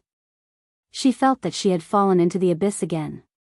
She just wanted to live a peaceful life, a life that a normal woman should live. She was content to have a man like Su Jian. What else was there to be dissatisfied with in this life? Zhuang Yichen, you can't do whatever you want in this world. I can't cover the sky with one hand. I'm not covering the sky. I'm going to overturn the earth and perish together with him. Anyway, I'm going all out. If you want to see him fall with me, then continue to persevere. But little demon Xiao, you'll suffer more if you stay by his side for the rest of your life than if you stay by my side. Zhuang Yichen, it's been so many years. Can't you just let it go? If you really love me, then let me go and let me live a peaceful life. Can't you? Little demon. He held his forehead and closed his eyes. That kind of painful frown was just like his voice. I can't do anything. How can I let it go? Come back and take a look. Everything in the house is still the same as before you left. I didn't dare to touch any of the furnishings in the house. I've had people repair all the things that were cut. Little demon, even in Qingfeng Garden, your password box is still in its original position. There's not a speck of dust on it. How can I let it go? People who let it go have no obsession. I have an obsession in my heart, so how can I let it go? Little demon, you're my obsession. I can't let it go for the rest of my life. When Xiao Yu lowered her head, her tears were already falling. Why bother? He treated her like that back then and only said that he couldn't let it go after she left. He was silent for a while. His voice was sad and gentle. Little demon, you hate me for what happened back then. But do you know how difficult it was for me? There were more than 30 bugs in the house. Among the dozens of servants, there were 5 spies. If you were the one who got hurt on that rainy night, Xian Man wouldn't have been the one who got hurt. I took care of Xian Man. The spies all reported to Zhuang Yifeng that Zhuang Yifeng killed Xian Man on the day you left. Little demon, if I didn't do that, the person who died would have been you. I usually communicate with Uncle Li through tacit understanding. On the night you were kidnapped, I sent an email to Jiang Zhao to tell him not to interfere in my affairs. I was afraid that I would implicate him. Little demon, do you know how difficult it was for me? You didn't even wait for me for a few more days. That day, as soon as Zhuang Yifeng died, I immediately went to look for you. I even bought you your favorite high heels, little demon. She heard the man on the other end of the phone. He was sobbing uncontrollably, but he was holding it in and did not wail out loud. There must be thunder in the sky for her ears and brain to explode with a rumbling sound. It must have been raining. That was why her face was so wet. It was raining heavily. Her entire face and the front of her shirt were wet. She steadied her breathing and asked in a trembling voice, Zhuang Yichen, you said that if you didn't save Xian Man, I would have been the one who got hurt. But what if it was really like what Zhuang Yichen said and he would kill whoever he didn't save? She was just lucky. If that's the case, I'll kill him and then accompany you. I won't let you be alone. She heard the man say it so firmly. The phone in her hand hung up and fell onto the lawn. There was no sound at all. She hugged Yo-Yo. Yo-Yo, Yo-Yo, she cried in a low voice. Mommy, don't cry. Mommy, don't cry. You won't be pretty if you cry. Mommy, Mommy. Sob, sob. Seeing that she could not calm Xiaoyu down, Yo-Yo began to cry as well. Her cries became louder and louder. Usually, Xiaoyu would not have been able to take it if Yo-Yo were to cry like this. However, this time, Xiaoyu just let her be. She wanted to hear her cry. Xiaoyu recalled the time when she had just given birth to her child. The child's loud cries had shaken her eardrums. Xiaoyu hugged her daughter and thought about her life. She had been through 3 men. The first one was that she was young and brave. She loved without any care and then got hurt. The second one was that she had been hurt before. She was careful to only give her body and not her feelings. She wanted to use this man to make herself stand at the peak. She wanted her ex to see how amazing she was. However, in the process, she fell in love with her sugar daddy. Even before she died, she wanted to tell him, I think I've fallen in love with you. The third one was that she finally saw through everything. What love? What body? She just needed a companion. When one was old, one needed a companion. Normal people would not spend the rest of their lives alone. That was a plot in novels. She wanted to find an ordinary person, like her father, to live the most ordinary life. There would be love even if they helped each other in difficult times. Who could resist a man like Su Jian and not be touched? However, everything was about to come to an end. How much did she know about Zhuang Yichen's ruthlessness? Was Xian Man dead? Was Zhuang Yifeng dead? What would he do to the Su Corporation? At night, the man and woman kissed passionately on the bed. Their sweat soaked the blanket until their passion finally faded. At 4:00 in the morning, Xiaoyu was still naked. She hugged Su Jian's neck and said softly, Jian, let's get a divorce. The man was obviously not asleep either. His body stiffened. Even his voice was stiff. What if I say that I don't agree? Xiaoyu raised her head, but she could not see his face clearly in the dark. Jian, this family can't be destroyed because of me. He said confidently, this family won't be destroyed. It just needs some time. After a while, everything will be fine. You have to believe me. But how can the old people in this family take it? Jian, they will be tortured to the point of collapse at any time. He shook his head. Without hesitation, he said, Xiaoyu, I won't agree to a divorce. Do you think that I, Su Jian, am marrying a wife is child's play? Do you think that I was playing around when I got married in a flash? I won't get a divorce. Even if I go bankrupt, I won't get a divorce. Xiaoyu, what did you say? We are husband and wife. You hugged Yo-Yo and told me that we are a family and will never be separated. Xiaoyu, you can't lie to me. Jian, Xiaoyu sobbed softly. Why did she hate herself so much? Why didn't she just die like how she left Kangyan? Why did she have to meet Zhuang Yichen? Why did she have to come to the south? Why did she have to marry Su Jian? A woman like her should just jump into the river and drown. My name is not Xiaoyu. My name is... Su Jian suddenly hugged her and pressed her head tightly against his chest. She could hear his heartbeat in his chest, it was extremely frantic. She heard his voice, which was filled with panic and excitement, no. Your name is Xiaoyu. Your name is Zhang Xiaoyu. Su Jian's wife is Zhang Xiaoyu. When she first came to Qing County, she was just a young girl who made curtains. Later on, she married Su Zhiyan and is now Su Zhiyan's wife. She is Wu Yu's mother.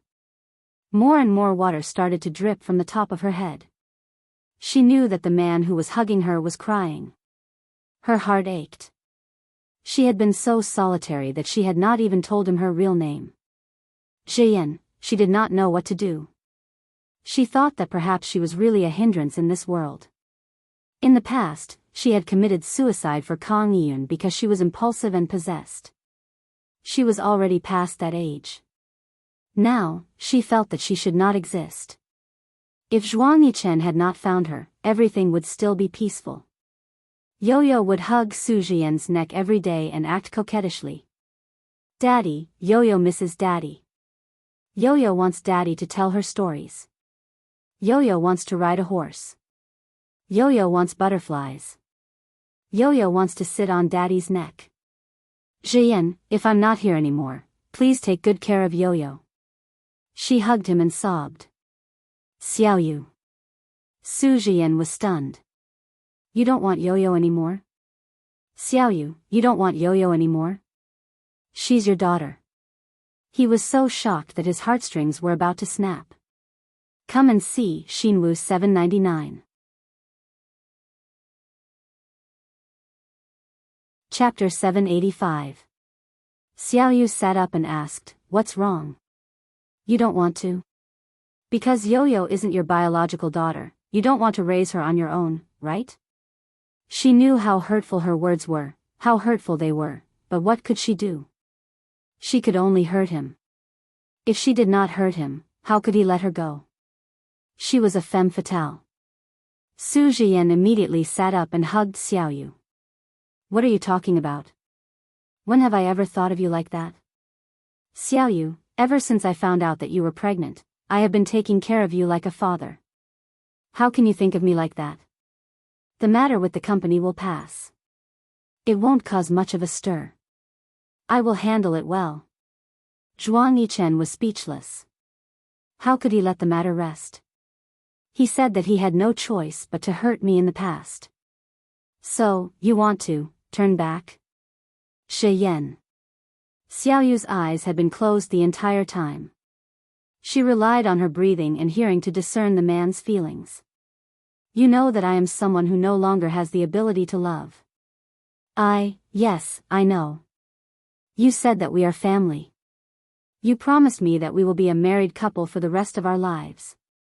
What's the point of love if not love? A life of mutual help is the longest, isn't it?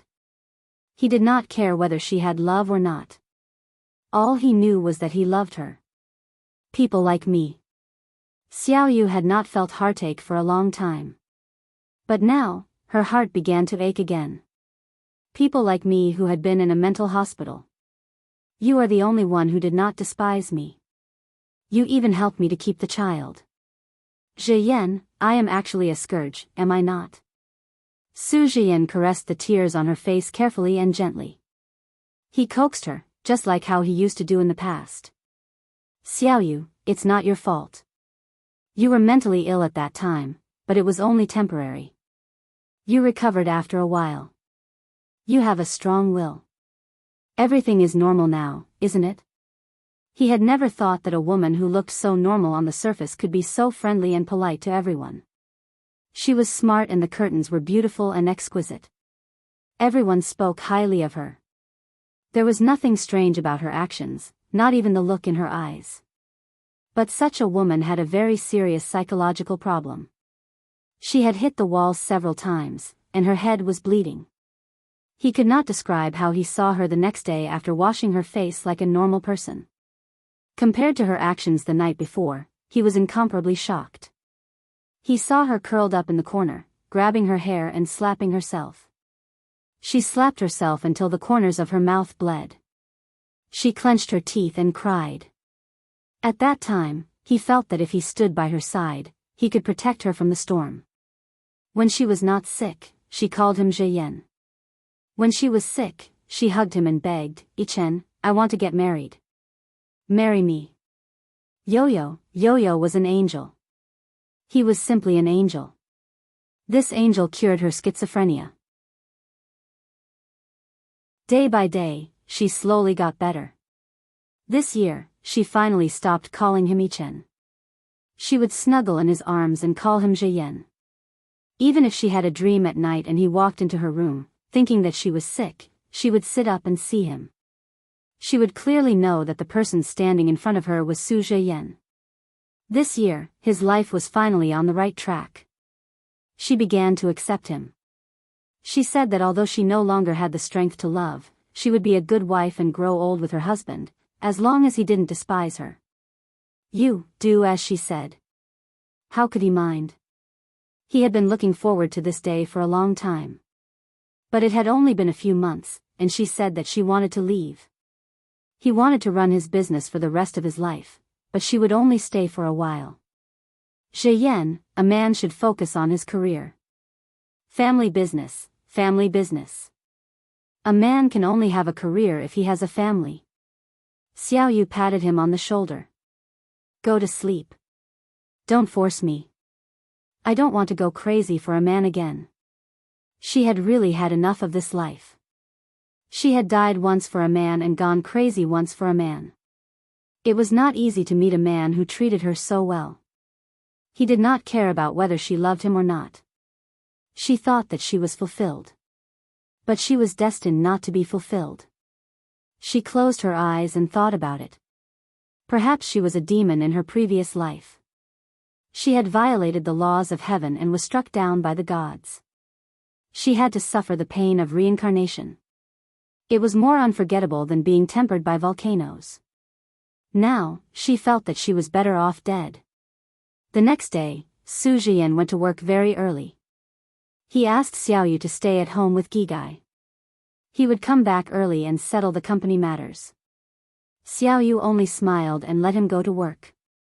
She hugged Yo-Yo and played in the garden. Then, she handed Yo-Yo to the servant and went upstairs. She sat in front of her desk and began to write a letter. I don't want any of you to find me. I'm very tired. I just want to find a quiet place with Yo-Yo to live. The past is the past. I don't have the strength to take it anymore. I don't have the strength to take it anymore. Please forgive me for being weak. I'm so afraid of that feeling. I'm so selfish, right? I don't want to, but I don't have the strength. I'm afraid that if I continue like this, I won't even have the strength to live. Don't look for me. Don't be like Zhuang Yichen. I beg you. Xiao Yu. Xiao Yu packed a few clothes and carried them to the basement. She knew that there was a way to the underground garage. There was a branch that led to the other end of the neighborhood. She knew that Zhuang Yichen had spies outside the villa. She knew that her existence was a disaster.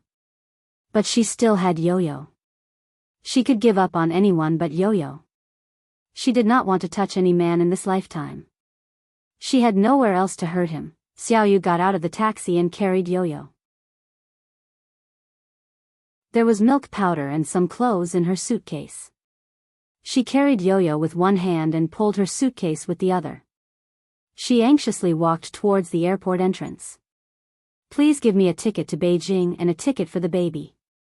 She thought that if she wanted to find someone in Beijing, Guangzhou, and Shanghai, it would be like looking for a needle in a haystack. She would find a job and hire a nanny to take care of Yo-Yo. Then, she would live a good life. Please wait a moment, the airline ticket agent behind the glass answered politely. What time do you want? The nearest one. There's still time to change your boarding pass. 3 in the afternoon. Is that okay? 3 in the afternoon? Is this the nearest one? Yes. All the other first-class cabins are full. How about Shanghai? The ticket agent was puzzled. There were people who changed their flight times. She had never seen people who changed their flight times. 10 in the morning. Xiao Yu was anxious. Then I want the one in Shanghai, she said. Yo-Yo hugged Xiao Yu's neck. Mommy, where are we going? Shanghai, baby. Yo-Yo's eyes lit up. Mommy, where's Daddy? Aren't we going to wait for him? Xiaoyu bit her lip. Baby, Daddy is busy. Let's go first. Mommy, I want to call Daddy. Xiaoyu's eyes were red and she was about to cry. She held it in. Baby, Mommy's phone is out of battery. Call him when we arrive, okay? Okay. Xiaoyu had just taken her ticket. Before she walked to the boarding pass counter, she heard a familiar middle-aged man's voice. Young mistress, young master asked me to come and pick you up. Xiaoyu turned around and saw Li Yong bowing to her. Behind him were 6 strong men. Just as she was about to call for security, Li Yong said calmly and respectfully, Young mistress, I believe that if there's a conflict, although you can escape, it will be difficult for Xiaoyu to escape unscathed. Bullets have no eyes. She might lose her life. Xiaoyu's body trembled. She suddenly let go of her luggage and hugged Yo-Yo tightly. Her body trembled nervously. Xiaoyu's departure almost caused Su Zhiyan to break down. He fell to the ground and the letter was spread across his face. In the past, when he saw her bleeding from her head again and again, his heart ached. When he heard her call him Ichen, his heart ached too. But now, pain could no longer be used to describe what he was feeling. His heart was suddenly frozen and then suddenly shattered by a heavy object. When it shattered, the sound of it falling to the ground was very clear. He clearly heard the sound of his heart shattering, but he could not feel the pain now. Was it because of the quick freeze that caused him to feel numb? But the temperature was rising, and the ice and snow were melting. He could feel it. His heart was empty, and all the blood in his veins could not find a place to exchange. The broken pieces of his heart on the ground began to hurt. There were pieces of his heart everywhere, and it hurt everywhere. He had never wanted her to love him. He had never wanted her body and heart to belong to him.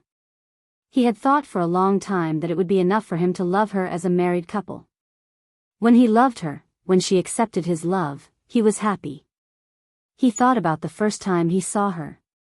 She stood there smiling at him, but the melancholy in her eyes was so shocking. He thought about the end of spring this year. When he kissed her, she did not avoid him anymore. She began to respond to him. When he took off her clothes, she smiled gently at him. But he cried. She left and begged him not to look for her. She begged him to let her have a peaceful life.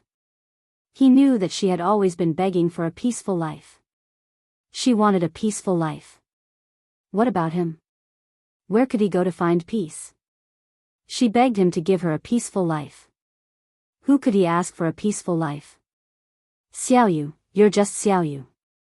Didn't they say that a fish's memory only lasted 7 seconds? Why are you doing this? There was a knock on the door. A servant said softly outside the door, Sir, there's a Mr. Zhuang looking for you. Su Zhiyan suddenly shuddered. He sat up. When he heard the word Zhuang, it was as if he could see Xiaoyu. Bring him to the study. Asterisk in the study. Compared to Su Zhiyan, Zhuang Yichen did not look much better. However, one person seemed to have been defeated and was in a terrible state. The other person seemed to be full of injuries and was fighting with all his might. It was tragic and resolute. The two of them sat in the same position as if they were having a fair negotiation. There was a coffee table between them. Zhuang Yichen did not drink tea. I'm taking Xiaoya away with me.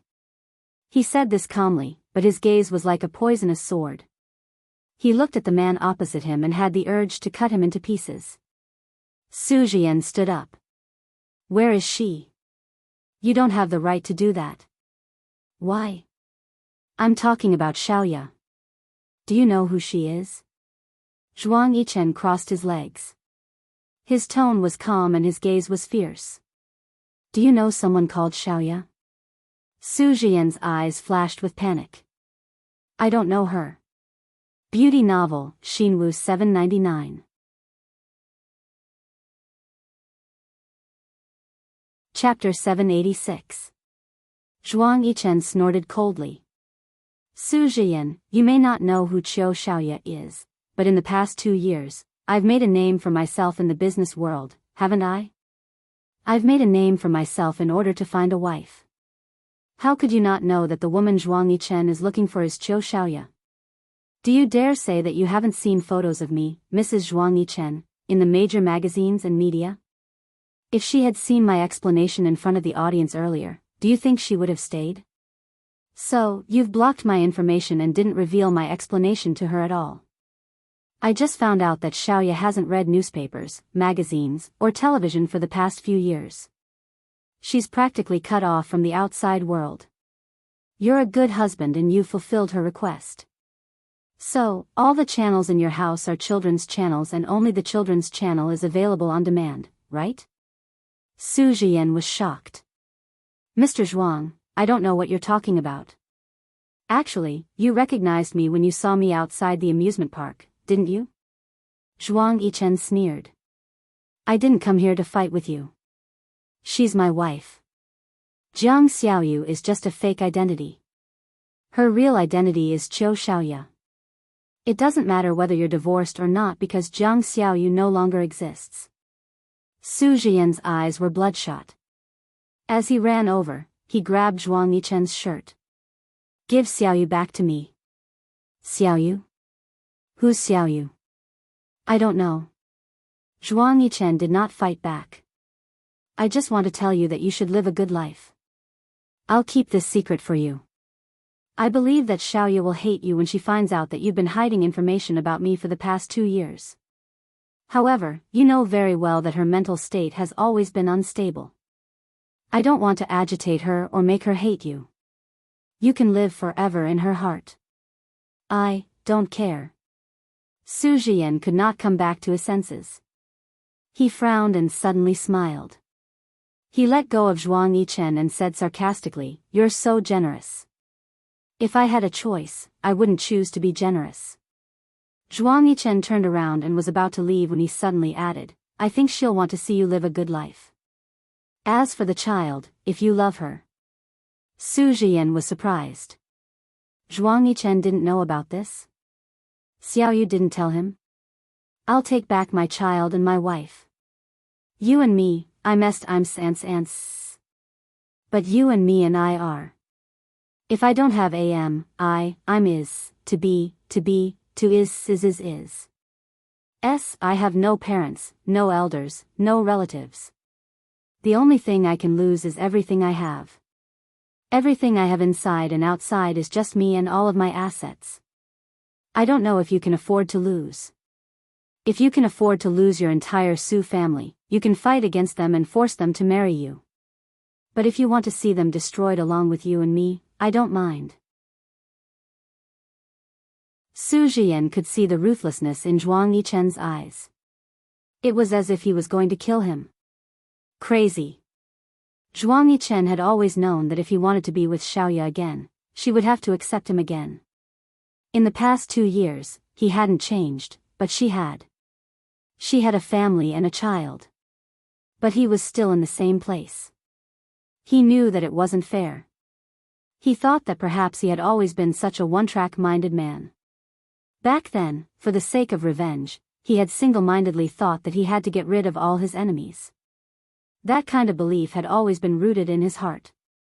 When she left, he had also single-mindedly thought that he had to find her and be together with her. That was how it had taken root. Whatever he did, it was the same. It was the same for his career.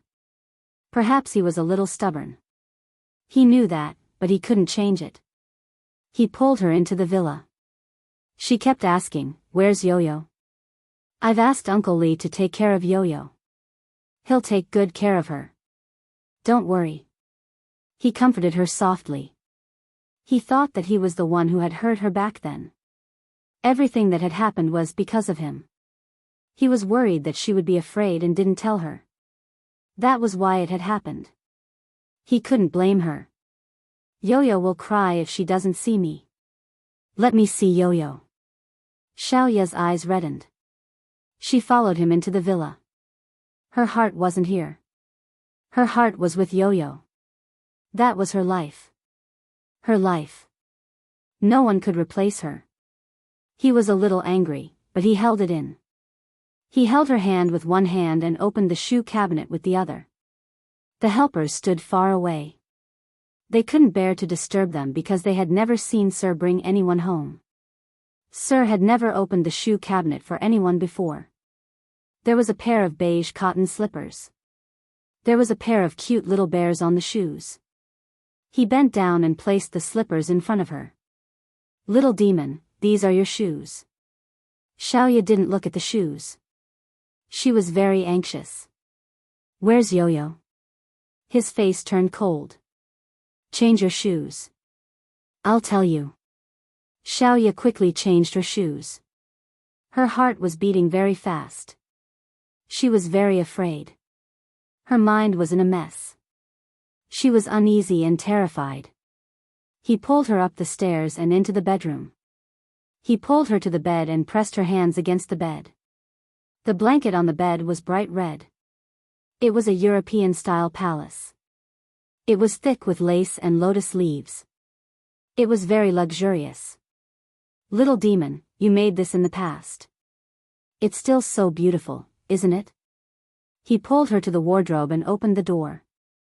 The clothes hanging inside were arranged according to color. He pulled her hands over and slid them over. "Little demon, look. These clothes are all made by you in the past. They haven't changed at all, right? Also, look at our wedding photos. Little demon, I even bought you a pair of shoes that day. After that, I bought them for every festival and your birthday. Let me take you to try them out." Xiaoya's nerves started to ache. When she saw this room, she saw a woman from back then. She sat on the floor and cut the fabric in the wind. Then she dragged her suitcase and left. After she left, she returned to the house in Qingfeng Garden. She cleaned the room to pass the time. She was so lonely. She waited every day. She waited for a man named Zhuang Yichen to regret. She waited for him to come and find her after he regretted. But she didn't wait. She couldn't wait. She couldn't wait anymore. She left. She was like a normal person during the day. But after a period of time, when night fell, she couldn't help but hurt herself. She didn't want to. She wanted to control herself, but she couldn't. She hit the wall. The wall creaked and the wall was stained with blood. She bit her lip until it bled. She hated herself for falling in love so easily. She hated herself for not learning her lesson. She hit herself and scolded herself for not living up to expectations. Then she cried and cried, "Zhuang Yichen." She watched the woman's pass just like that. Tears streamed down her face. She was hugged by a man named Zhuang Yichen. She heard him say, "I'm sorry, little demon. I didn't mean it. I didn't mean it. Yichen, it's been so long." "It's not that long. It's only been 2 years. I'm not who I was back then. Do you understand?" She had remarried, but that wasn't the point. The point was that starting from this spring, she had decided to let go of her obsession and live a normal life. "Yes, because I'm not who I was back then either. Let me take Yo-Yo away. Even if there was a misunderstanding back then, it's been so long. Things are the same, but people are different. We've all changed. I haven't changed. I won't go back to Zheyan. I just want to live with Yo-Yo. Let Zheyan go. Let me go. Let me go." His chest started to rise and fall. His anger was rising and falling. He couldn't lose his temper. He thought she would be touched. Once, in order to find her, she even agreed to let the reporters into this room to film. He told her in front of the camera that he had mended these things, but it was very delicate and wouldn't be too tight. Hence, he didn't dare to wash them. When she came back, he hoped she could do more. So many people were so touched that they cried. Even Jiang Zhao and Jiang Zhao didn't dare to mention these touching things in front of him. But she didn't. She only thought about her and Su Jian's daughter. A child would always be the biggest burden. He held her shoulders and pushed her a little further away. "Little devil, give birth to a child for me. She was shocked. What did you say? He was a little anxious. Give me a child. You said that you would give birth to my child. She pushed him away and said agitatedly, I will only have Yo-Yo for the rest of my life. I won't have another child. She wouldn't have another child. She couldn't go through the emotions of having a child. She had one, and one was enough. His rationality began to crumble uncontrollably. The things that he wanted to tolerate in his heart began to explode. She could have children outside because of him. He couldn't blame her, but she couldn't refuse to have his children. Only when she had children would she think of him with all her heart. I don't care. You have to give birth to my child. He hugged her and kissed her. Little demon, give birth to my child. I only want Yo-Yo. I only want Yo-Yo. She struggled to escape. She knew that she and Zhuang Yichen were divorced. She was Zhuang Yichen's wife now. Zhuang Yichen couldn't touch her. Definitely not. Zhuang Yichen, my husband is Su Zhiyan. Su Zhiyan's wife is Jiang Xiaoyu. Your marriage certificate is just a piece of scrap paper. He pressed her down on the bed and shouted at her. He forgot that he shouldn't be shouting at her. He should be coaxing her. But his jealousy was uncontrollable. He hated it when she mentioned that man. Zhuang Yichen. That's impossible. Why? Little demon, how can you be so vicious to me? You're practically immune to poison now. What do you want me to do? She smiled. She smiled until tears welled up in her eyes. Was it vicious? Zhuang Yichen, do you know that I was once deeply poisoned by you? There was no cure. For those days and nights, I almost died from the poison. I'm not born immune to poison. I'm afraid of being poisoned again. I don't want to live like that again. He pressed her down. Seeing the rejection in her eyes, his eyes were burning. He gritted his teeth and said, fine. Little demon Xiao. If you want that little B** to live, give me a child. Give me a child too. He smiled cruelly. You know, I can even kill my own brother. Her heart trembled. He actually called Yo-Yo a little B***. How could he? Live? That's right. He was surrounded by enemies. She couldn't let Yo-Yo stay by his side. She wanted to live a peaceful life. Even if Yo-Yo couldn't live like Miss, she didn't want her to experience those terrible things. Her original intention was to let Yo-Yo live a carefree life. Even if he called Yo-Yo a little B***, she wouldn't tell him that Yo-Yo was his daughter. What if one day, many years later, someone hung Yo-Yo up and pointed a gun at him to make a choice? What should he do? Welfare, Xinwu 799.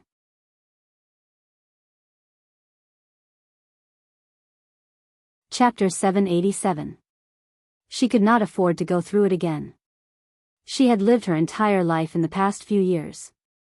She had had enough. She did not want love or affection. She only wanted a peaceful life with her daughter. He saw tears welling up in her eyes as she shivered. He started to regret it. He hugged her and shivered as well. He hugged her a little too tightly. How did she let go? How should he learn from her? Xiao Yao, give birth to a child for me. Just give birth to a child. After you give birth, you can leave with Yo-Yo. I won't stop you. Leave a child for me. She was stunned. She was stunned. She knew what he was capable of. If he insisted on something, he would not give up. You said it. Yeah. I might not be able to give birth to a son. He said gently, our daughter is good too. Okay. I need to sign an agreement with you. After you give birth to the child, I will leave. After you give birth to the child, don't let me see it. Don't let me know its gender. She had been a mother before. She knew that sometimes, a single glance could mean a lifetime. But if she did not give birth to a child for him, what would happen to Yo-Yo? Okay. As long as you give birth to my child, I will let you and Yo-Yo go. He got off her body and bent down to wipe her tears. Then he stood up straight. I'll go and draft the agreement. Xiaoya thought that Zhuang Yichen would come and touch her soon. But he did not. He only came back to have dinner with her and said some nice things to her. Ever since she signed the agreement, Zhuang Yichen brought Yo-Yo to her. He even showed her the information about the Su enterprise. Slowly, everything returned to normal. He did not forget to add, it's not easy to achieve peace. Xiao Yao, don't ruin it. She knew that he was threatening her. But as long as the Su enterprise was fine, everything was fine.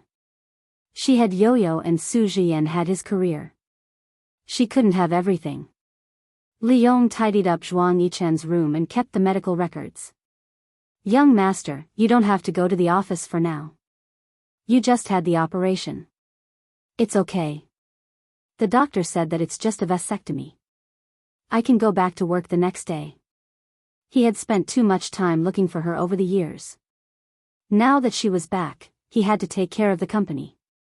Young master, since young madam has agreed to have a child, Zhuang Yichen smiled bitterly.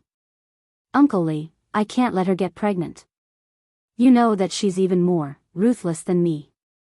After he finished speaking, Li Yong couldn't bear to continue. Young master, what about the Su family?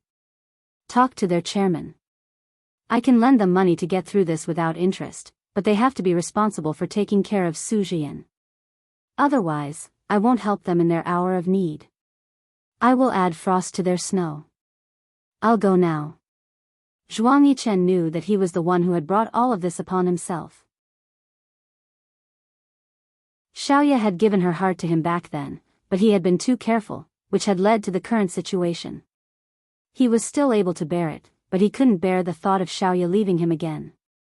He knew that the past 2 years hadn't been easy. He had thought of many endings, but the current situation was already considered good.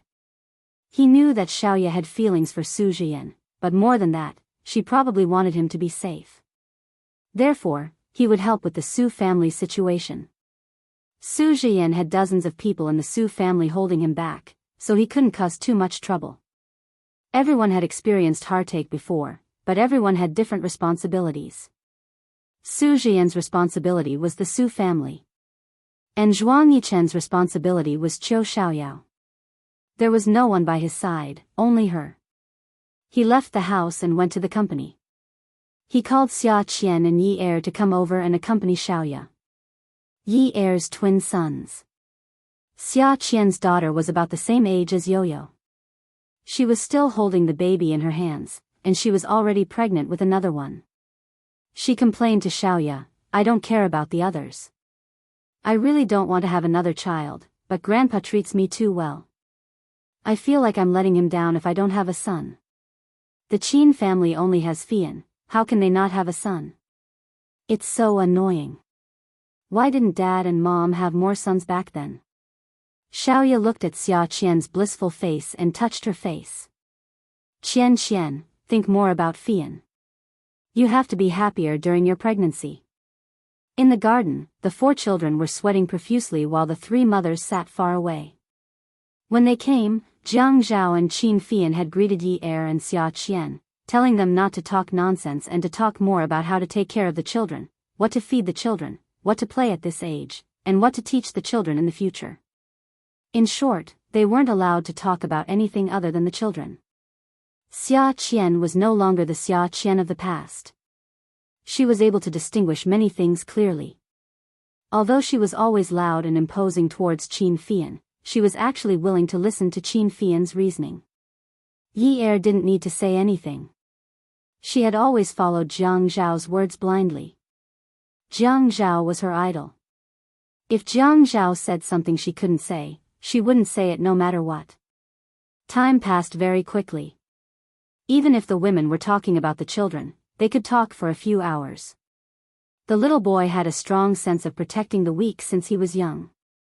Especially when his 2 younger sisters ran around with him, he could show the demeanor of a big brother even though they were not even 3 years old. Children forgot everything very quickly. Every day, Yo-Yo would ask for Daddy. Zhuang Yichen was very careful and never carried Xiaoya in front of Yo-Yo.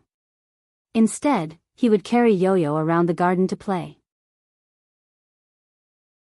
He thought that if he wanted to be with Xiaoya for the rest of his life, Xiaoya loved Yo-Yo so much, no matter how much he wanted this child to belong to another man, he had to force himself to accept it and accept it.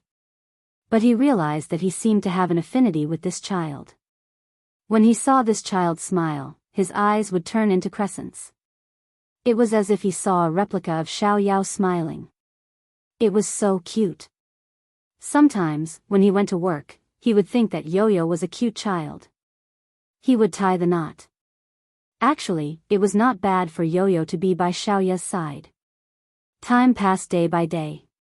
He felt that he didn't have to force himself to accept it. He seemed to have gotten used to it.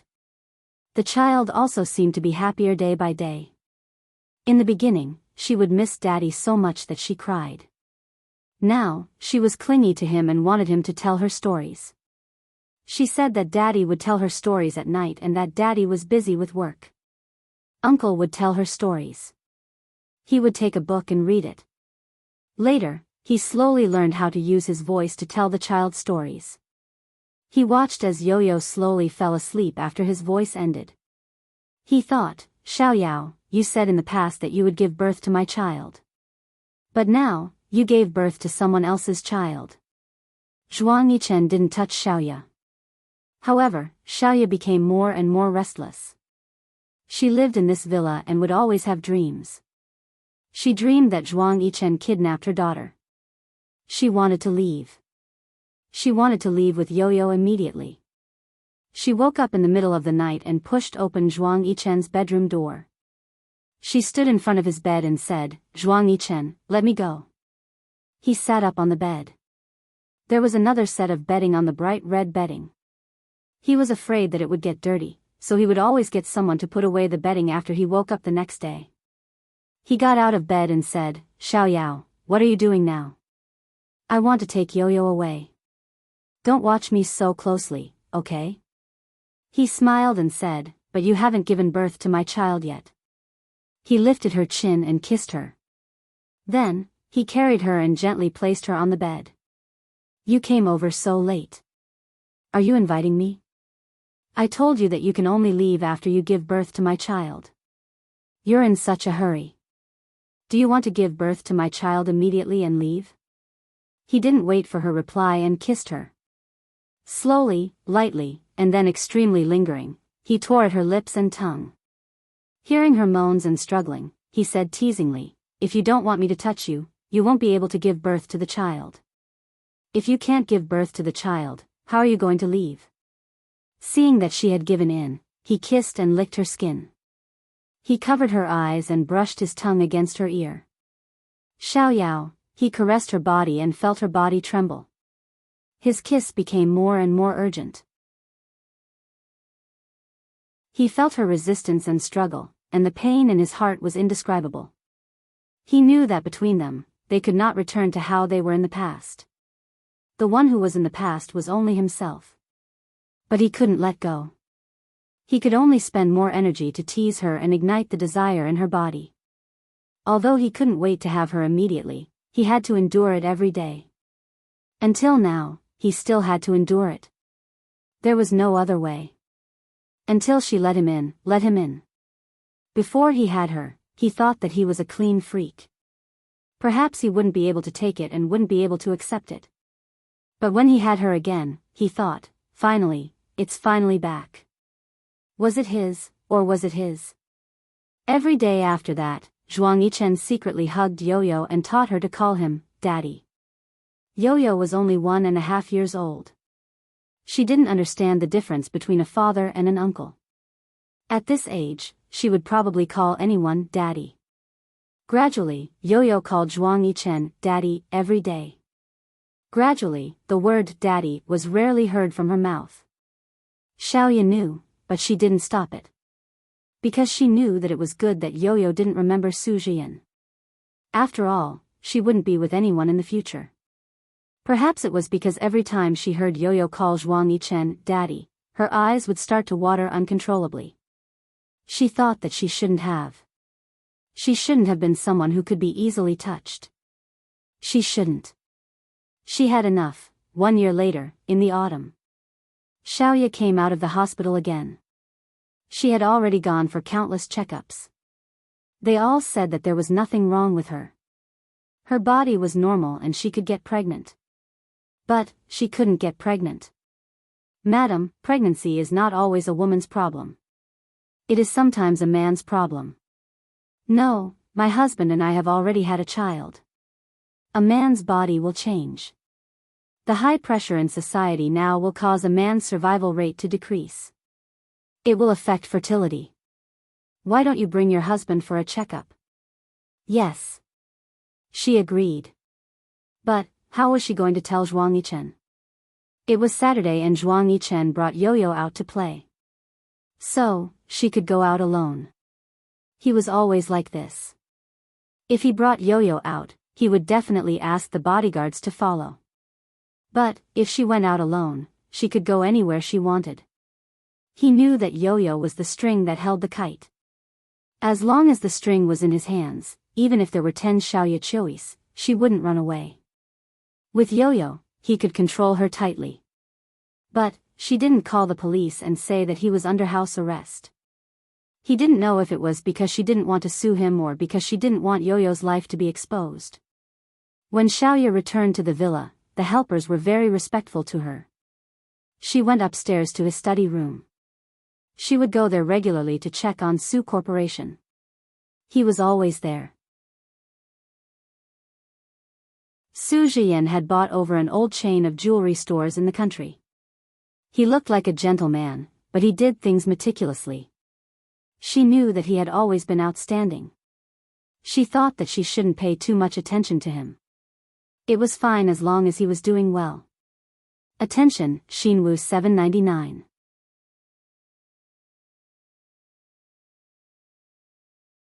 Chapter 788. Zhuang Yichen carried Yo-Yo back to the villa. They walked past the lawn and headed towards the main building. Yo-Yo, wash your hands and face before you can eat the fruit. Yo-Yo hugged Zhuang Yichen's neck and pouted. I know.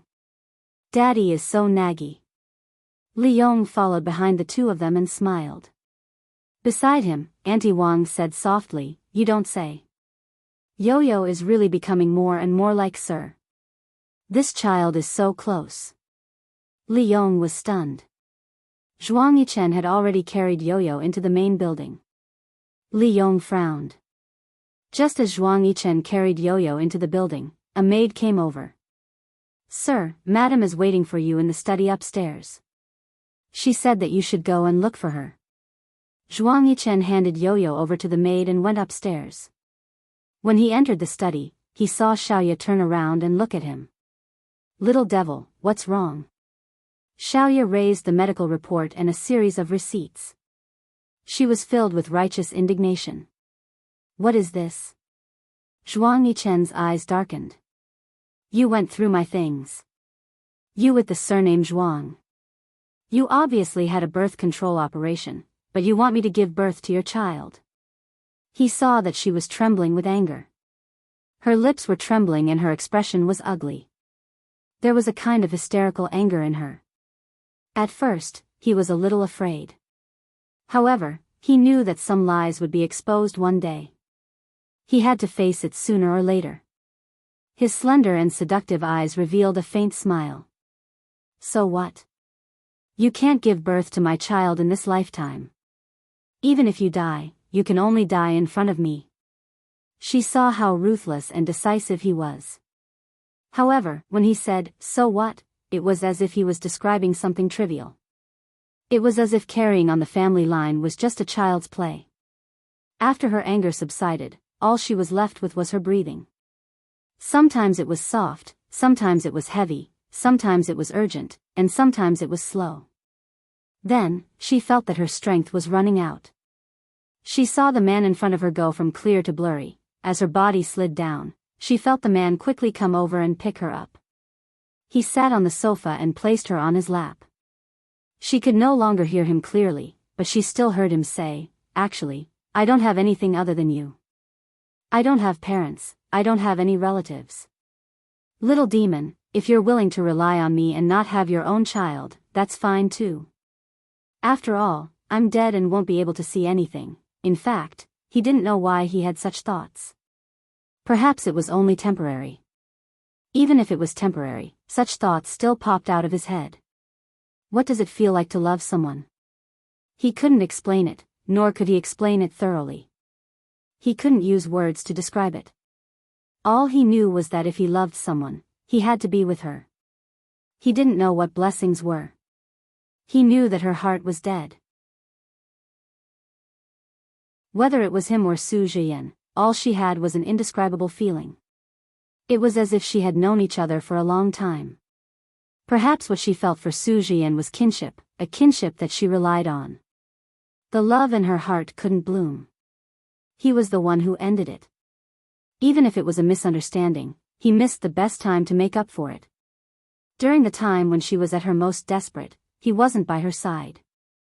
She endured it bitterly. In the process of enduring, the flowers in her heart all withered. In the past, she would die for Kang Yun because she was young. However, after experiencing him, she left without taking anything with her.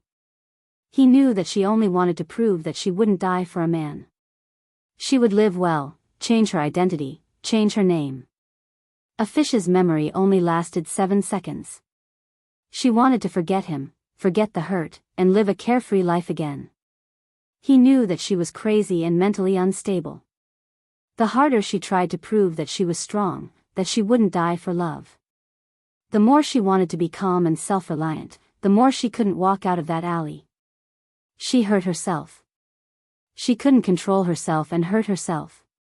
In her mind, she desperately pulled herself not to do that. She couldn't do that. The two people in her body were fighting, and it drove her crazy.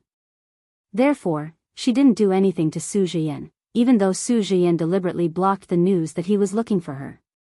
However, during that time, when she was mentally unstable, it was Su Zhiyan who took care of her. Otherwise, it was unknown whether she would still have the chance to stand in front of him. She heard him say that they depended on each other. How could he use these 4 words? These 4 words were so desolate and bitter.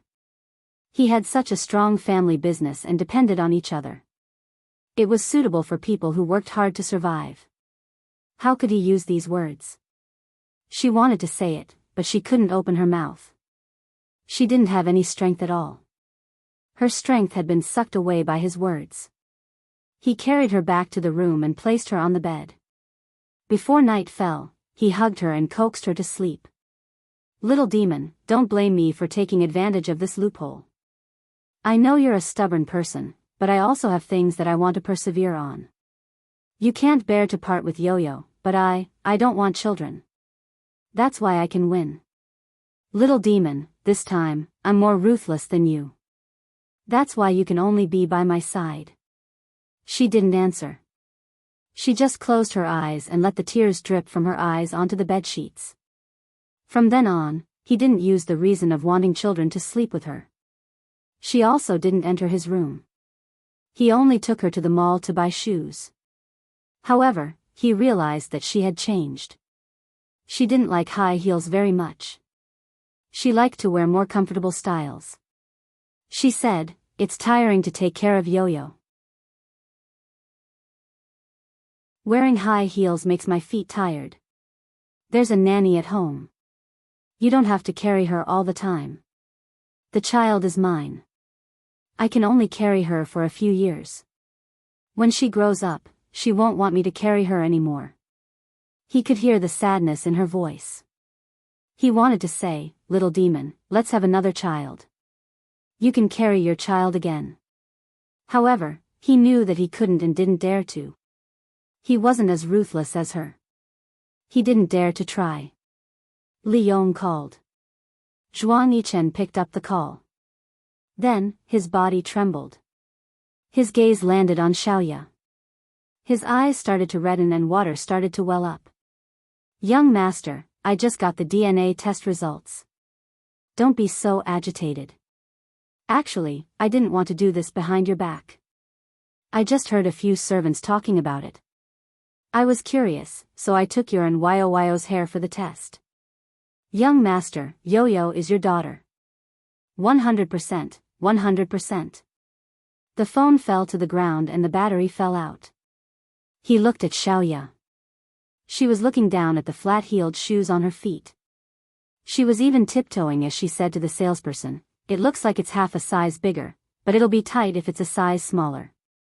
The flavored bottles in his heart were all overturned. They were all overturned, and the feelings in his heart were surging uncontrollably. There must be mustard and chili in those flavored bottles. He could not control his tears and they fell. Yo-Yo was his daughter. Yo-Yo was his daughter, not Su Jian's. How could she lie to him like this? How could she lie to him and make him suffer? Those passers-by looked at him and whispered. They even pointed at him. He looked at her with a face full of tears. When she looked up and saw him, she was shocked. She quickly asked, "What's wrong?" He only hugged her tightly. She was in so much pain that she couldn't cry out. He hugged her and couldn't speak. His tears flowed freely. He lowered his head and bit her shoulder. He used a lot of force. Those suppressed sobs could be heard from between his teeth and the flesh on her shoulder. She was in pain. Her shoulder hurt. Because he was crying in front of her in public, the pain on her shoulder suddenly rushed to her heart. It hurt so much that she curled up into a ball and couldn't cry out. He carried her. She was still wearing only one shoe. He carried her horizontally and walked away. The bodyguard sensibly paid the bill. "What are you doing? Little demon, how can I repay you?" He pressed his face against hers. As he walked, he said in a low voice, "Tell me, how can I repay you?" She didn't understand. "You don't owe me anything. Why do you want me to repay you? Yo-Yo is my daughter, isn't she?" He was thinking about how she was going to give birth to Yo-Yo when she was mentally unstable. Yo-Yo was so cute, so beautiful, so smart, and so lovable. She was so stunned that she couldn't say a word. She didn't know if the water stains on her face were hers or his. The sun was always so bright. Zhuang Yichen learned how to make cakes and specially hired a pastry chef to teach him. Yo-Yo thought that he was very good. She looked at the cakes that he made. After squeezing chocolate and strawberry jam, they could turn into cute little princesses, puppies or teddy bears. She clapped her hands and said, "Daddy, you're so good. So good." He put the little cake on a plate and squatted down. "Daddy will feed Yo-Yo, okay?" "No, I want to save the cake. I don't want to eat it. If I eat it, the puppy will lose its head, tail and eyes." Yo-Yo was very disappointed. In her eyes, there was a halo of kindness. It was as if she would really hurt the puppy. "Daddy will make more for you after you eat it?" Yo-Yo shook her head. Her voice was still so childish. "Daddy, you should make watermelon, strawberries and vegetables for me next time. Puppies can't eat them. Look at how cute our ice cream is. If she sees me eating puppies, she will be sad." Ice cream was Zhuang Yichen's pet dog. Yo-Yo liked it very much. She played with it every day and they had a very deep relationship. Zhuang Yichen stroked Yoyo's head. "Okay, we won't eat puppies. Daddy will make strawberries for Yo-Yo right now." Xiaoya stood outside the kitchen and watched the interaction between the father and daughter. She turned around. She thought that even if Zhuang Yichen didn't say it out loud, Yo-Yo would still be close to him because of the nature of a father and daughter. It was the middle of winter and it was snowing heavily. The crowded crowd and the streams of traffic were all symbols of the city. By the roadside, Su Jian stood in front of Xiaoya. The snow was fluttering in the air, dancing wildly, sticking to his clothes, hair, eyes, and hair. The air he exhaled came in clumps. "Xiaoyu, come back with me, okay?" "Jian, I can't leave Yo-Yo." He smiled bitterly. "You can't leave Zhuang Yichen, right?" She shook her head. "I can leave anyone, but I can't leave Yo-Yo."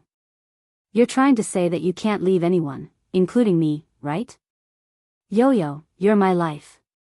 Xiaoyu, you're my life too.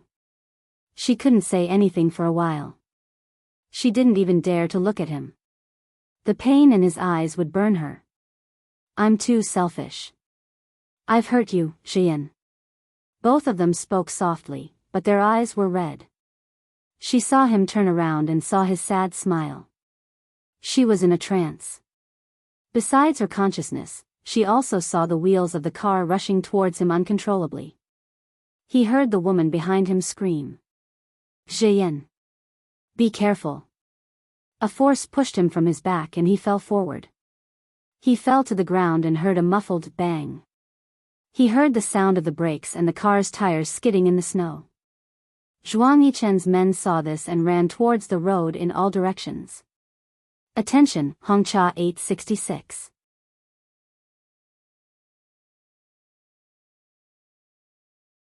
Chapter 789. Asterisk at the hospital.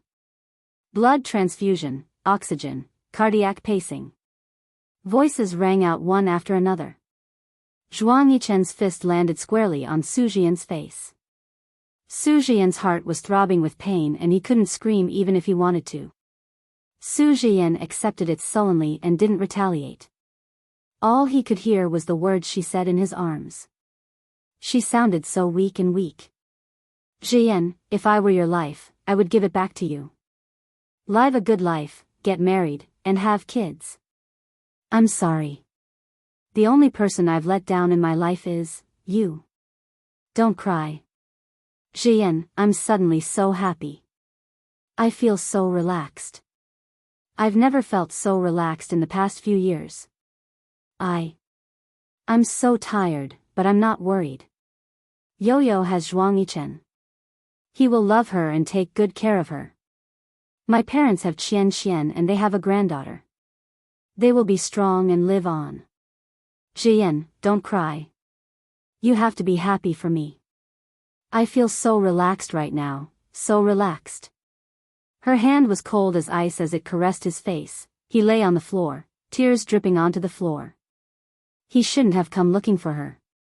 He thought he was fully prepared to deal with Zhuang Yichen.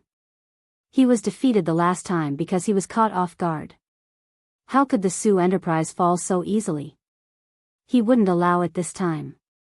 But when he saw the light in her eyes, he knew she didn't want to go with him. He was disappointed. Zhuang Yichen wanted to be generous for once. He shouldn't have acted like Su Jian and deliberately kept the news from her. He only sent people to follow her and protect her. He didn't expect such an accident to happen. Are you happy now? Su Jian. Su Jian didn't reply. I'll wait here for her to wake up. If she doesn't wake up, I'll make you pay with your life. He looked up at Zhuang Yichen and smiled faintly. It was as if he didn't care about the rest of his life anymore. He pushed himself up and sat on the stool.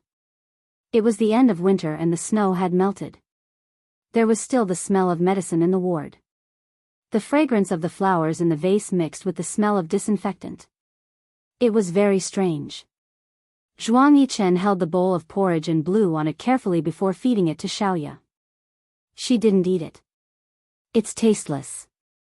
He was very happy that she had woken up. He did not dare to raise his voice at all. Have some porridge before you eat the vegetables, okay? No, I don't want to eat. Then what do you want to eat?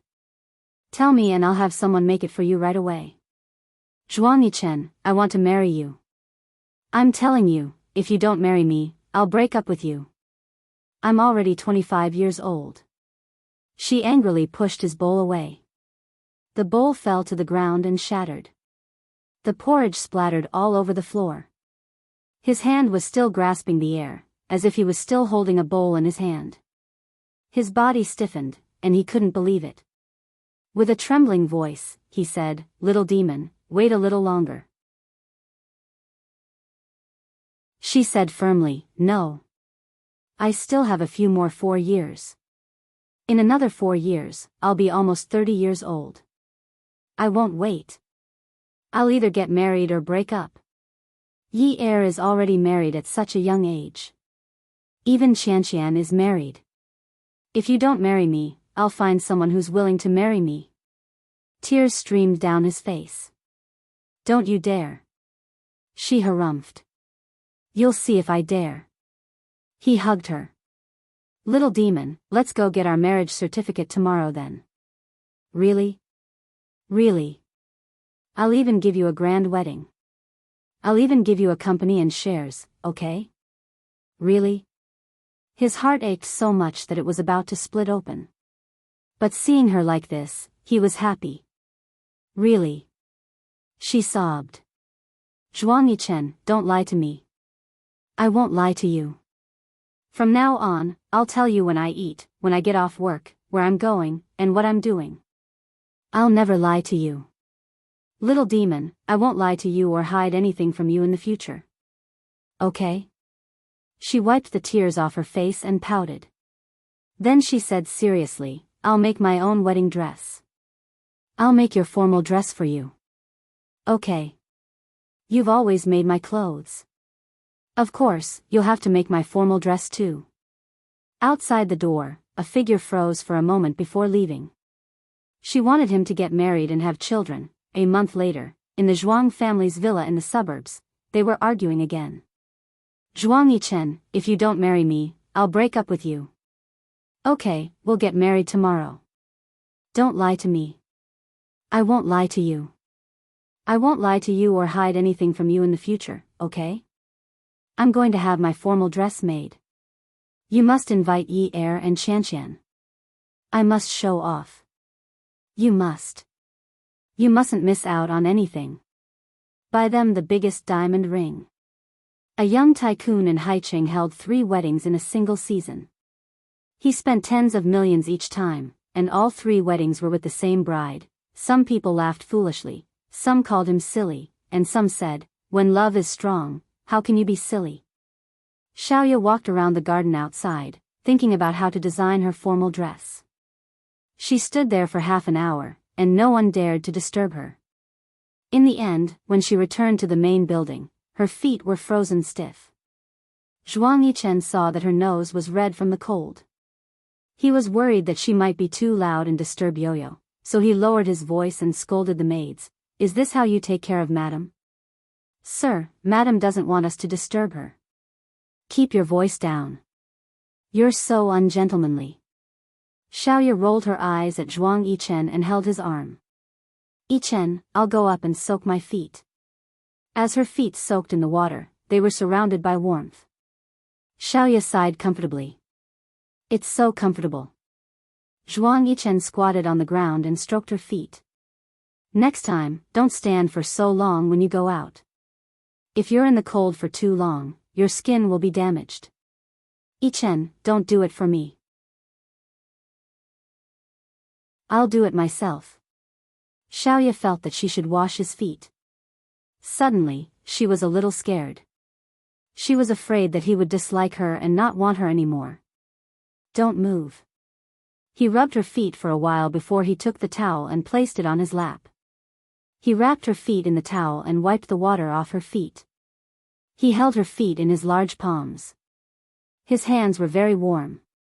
He placed her feet against his chest. Do you remember what I said?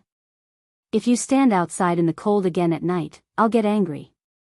He knew that ever since her mental condition had worsened, she had always listened to him. Aside from the matter of marriage, she had always been very firm. Usually, she would listen to whatever he said. I won't do it again. Looking at her pouting timidly, he wanted to laugh. Xiaoyao, do you still remember that I told you that? I love you? She was stunned. Her mouth was slightly open, her eyes were wide, and her eyelashes were blinking. She blinked and tears came out of her eyes. You lied to me. She jumped up from the stool and stepped on the water. She punched his shoulder and cried non-stop. Zhuang Yichen, you lied to me. When did you say that? When did you say that? Say it again, say it again. He stood up, hugged her, and kissed the tears on her face. I said it yesterday, in the morning, and in the afternoon when I called you. You forgot. How could I forget? You must be lying to me. You must be lying to me.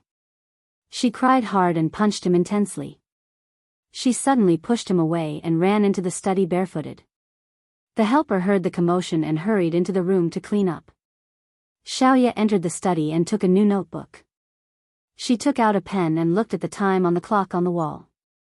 She wrote down the year, hour, minute, second, and year one by one and added a sentence at the end. Zhuang Yichen said to me that he loves you. Many years later, there were several notebooks in the study.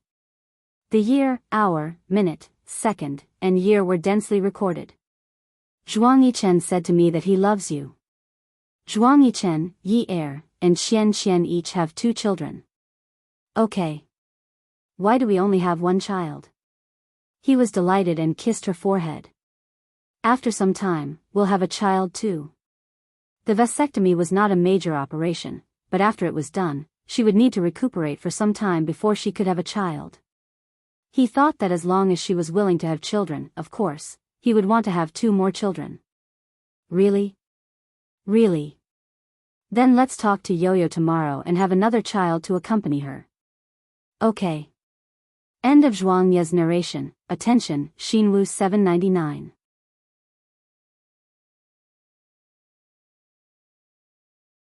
Chapter 790. A pair of warm hands landed on her face, awkwardly wiping away the tears on her face. Someone whispered in her ear, "Sis, did you have a nightmare?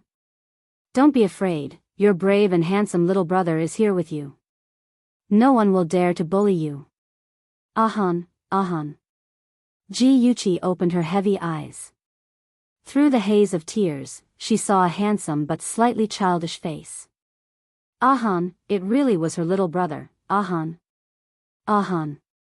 Ji Yuqi hugged him, tears rolling down her face. She kept saying, "Ahan, I can still see you. Ahan, I missed you so much." Ji Yunhan was stunned.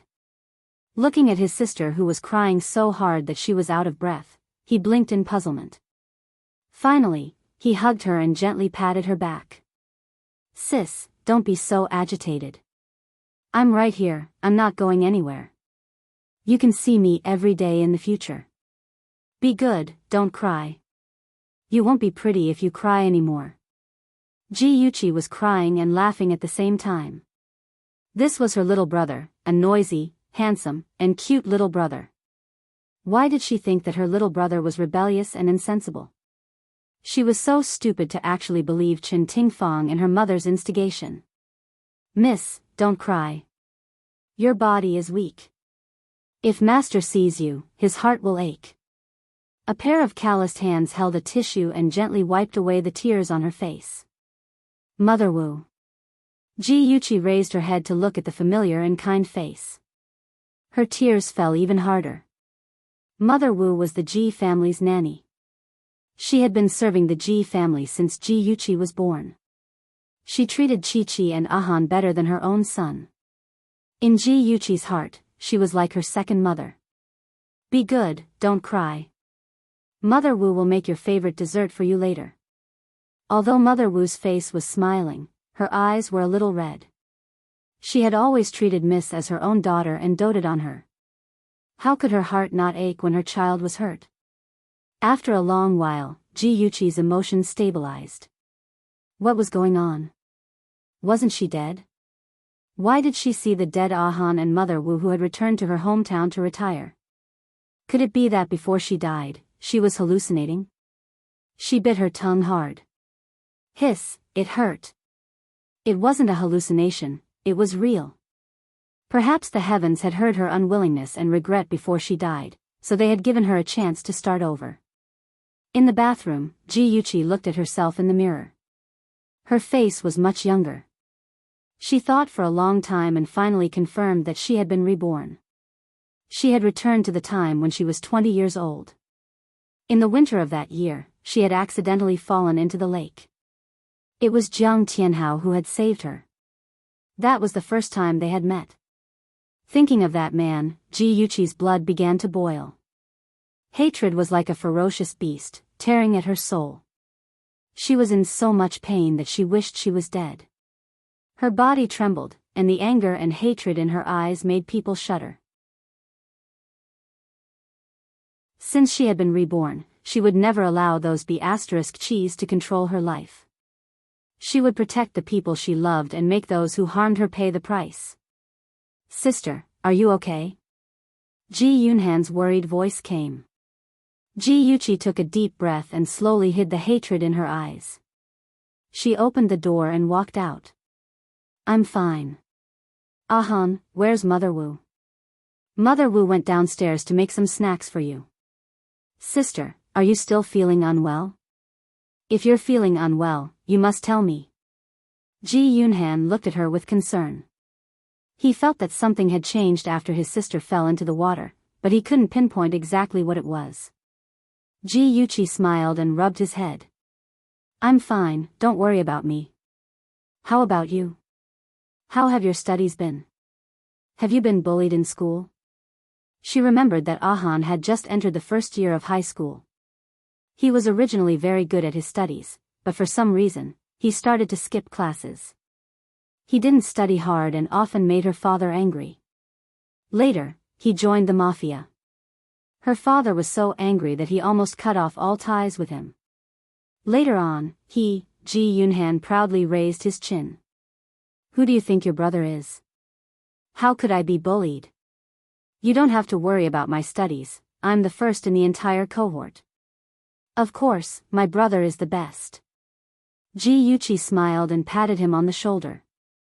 Then, she said seriously, Ahan, no matter what difficulties you encounter, remember to tell me. I'll definitely help you. Don't forget, I'm your biological sister. Ji Yunhan was startled. His handsome face bloomed with a brilliant smile. He nodded heavily. I know, sister. Ever since Yizisu entered their house, his sister rarely chatted with him so intimately. She preferred to play with Yizisu. However, now that his sister was willing to treat him intimately again, he was so happy that he could fly. Big sister Chichi, may I come in? A gentle voice interrupted the siblings' conversation. Ji Yuqi's heart trembled. She unconsciously clenched her fists and stared at the closed door with hatred. She would never forget that it was the owner of that voice who had colluded with that beast, Jiang Tianhao, to destroy their Ji family. Ji Yunhan muttered impatiently, annoying person. Ji Yuqi seemed to wake up from a dream. Her tense body suddenly relaxed. She had to calm down. If she always got angry so easily, Yizisu and her good mother would definitely see through her. She rubbed Ji Yunhan's hair and whispered, in the future, even if you hate someone, you can't show it. Otherwise, you'll be used by the enemy, understand? Ji Yunhan stared at her in disbelief. Sister, are you sure you're really my sister and not an alien in disguise? He had nagged his sister more than once that mother and daughter were bad people, but he was always scolded by his sister for being insensible. This time, she didn't scold him and even said such things. Ji Yuqi felt a little bitter. She hugged him. Ahan, only you and Dad are my family. I'll definitely protect you. Ji Yunhan still wanted to say something, but Yizisu knocked on the door again. Sister Chichi, are you okay? Ji Yuqi let go of Ji Yunhan. Her lips curled into a tranquil smile as she said softly, I'm fine. Zisu, come in. The door opened, and a beautiful figure walked in. The 19-year-old Yizisu was very beautiful. She looked very much like her mother, Chen Tingfang. She had a pair of big watery eyes, a tall nose, pink lips, and a delicate face the size of a palm. She wore a white wool dress that accentuated her graceful figure. Her movements were elegant, like a fresh and elegant lily that bloomed quietly.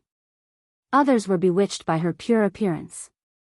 Only Ji Yuqi knew that her heart was as vicious as a scorpion's. Ji Yuqi's smile grew brighter, but her eyes were cold. Yizisu, we meet again. Sister Chichi, are you feeling better? Yizisu's delicate face was filled with worry. Ji Yuqi stared at her beautiful face and her pretentious expression. She really wanted to rush up and bite her throat. However, she couldn't be impulsive.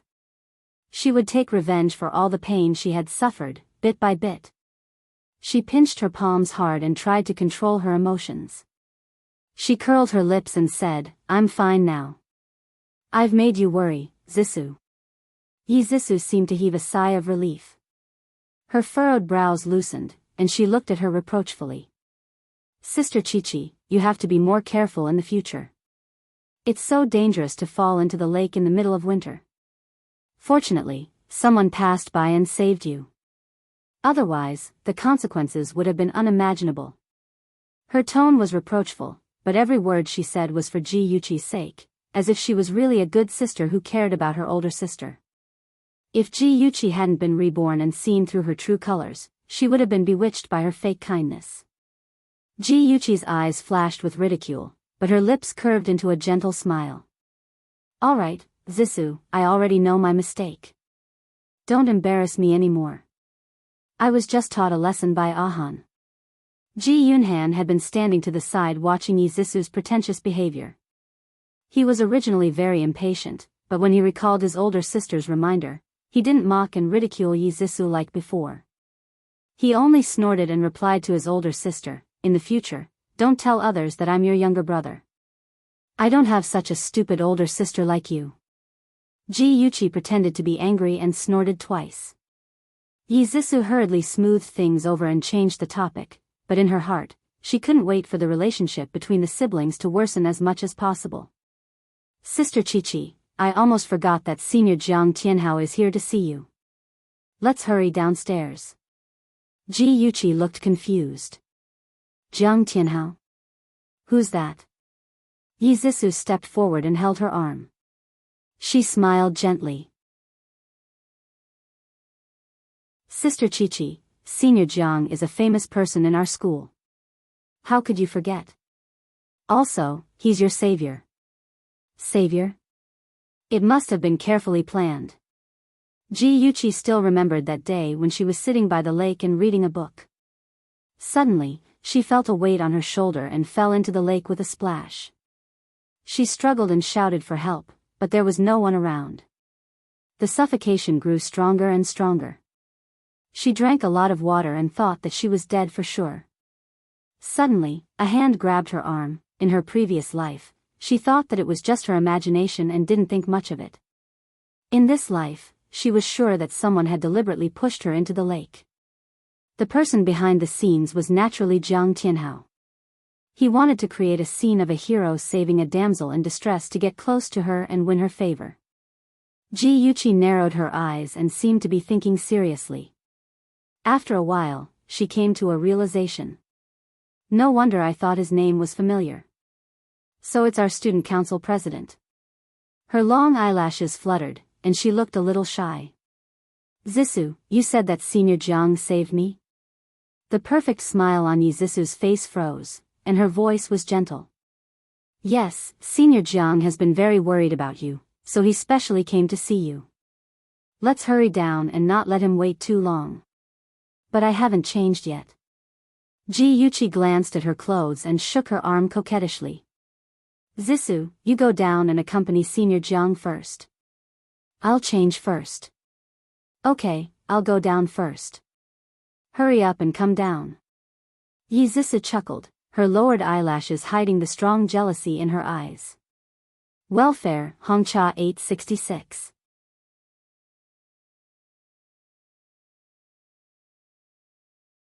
Chapter 791. In the living room, a man and woman were sitting on opposite ends of the sofa, chatting in a soft voice. From time to time, Zissou's delicate laughter could be heard. Ji Yuqi sorted out her emotions, trying her best to suppress the flood of hatred, and slowly walked down the stairs. Hearing the sound of footsteps, Jiang Tianhao looked up, his deep eyes revealing a stunned expression. The woman slowly came down the stairs. Her beautiful long curly hair naturally draped over her shoulders, giving off an enchanting luster under the light. She was wearing a long red dress. The enchanting red was like a burning flame, forcing people to hold their breath and stare directly at it. Her every movement exuded a charming charm, but her pair of agate eyes revealed a trace of coldness, like the perfect combination of an angel and a devil, so beautiful that it was soul-stirring. Ji Yuqi was also sizing up Jiang Tianhao. His face was really handsome, no wonder she was mesmerized by him in her previous life. Even if she was now sizing him up with a heart full of hatred, she had to admit that he was indeed wearing the skin of a beauty. This year, he was only 22 years old, but his calm and restrained aura was not to be underestimated. Although he had a warm smile on his face, she could see the ambition and greed in his deep eyes. Ji Yuqi's lips hooked up into a faint smile. Jiang Tianhao, don't you like to plunder? Then wait for me to destroy it for you to see. Jiang Tianhao stood up like a gentleman, his smile could be described as perfect, and his voice was soft and smooth. Junior sister, how is your body? It's already much better, thank you senior for your concern. Ji Yuqi faintly smiled, a faint blush appearing on her white cheeks. Senior, I still haven't thanked you for saving my life. Jiang Tianhao modestly said, it's just a small matter, junior sister is fine, so I'm relieved. Ji Yuqi calmly glanced at Yi Zissou, seeing her stiff smile, the smile on her lips deepened, and she playfully winked, her voice carrying a trace of coquettishness. To senior, it's just a small matter, but to me, it's a great kindness that is difficult to repay. Senior, if you don't mind, I would like to treat you to a meal to express my gratitude. Jiang Tianhao naturally declined. Ji Yuqi coquettishly said, Senior, if you don't agree, then it means you're looking down on me. Junior sister, you're too polite, then I can only accept deferentially. Jiang Tianhao's smile, but his tone was even more gentle, as if there was a trace of doting. Clang! Yi Zissou accidentally knocked over the teacup, the tea spilling onto her skirt. Her face was pale, and she awkwardly smiled. Sorry, you guys take your time chatting, I'll go change my clothes. Ji Yuqi watched as she hurriedly left, a trace of ridicule in her eyes.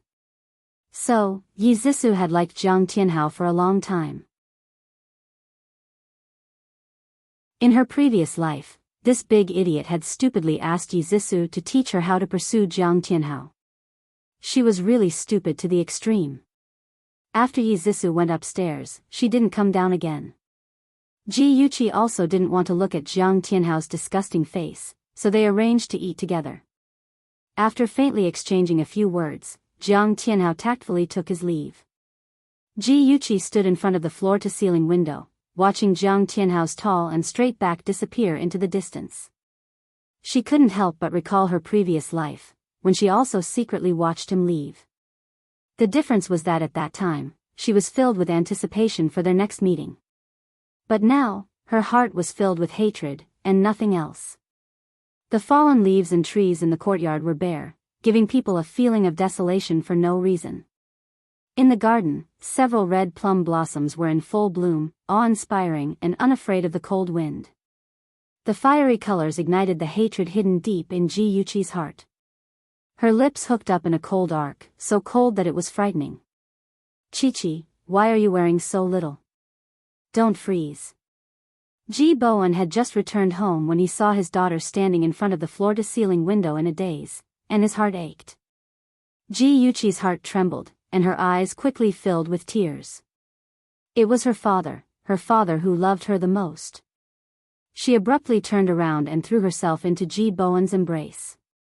Smelling his warm and familiar scent, her tears fell down. In her previous life, she had ignored her father's objections and insisted on marrying Jiang Tianhao, breaking his heart. Her heart was filled with regret. Dad, I missed you so much. Dad, I'm sorry, this child, didn't we just part ways this morning? Why are you getting more clingy as you grow up?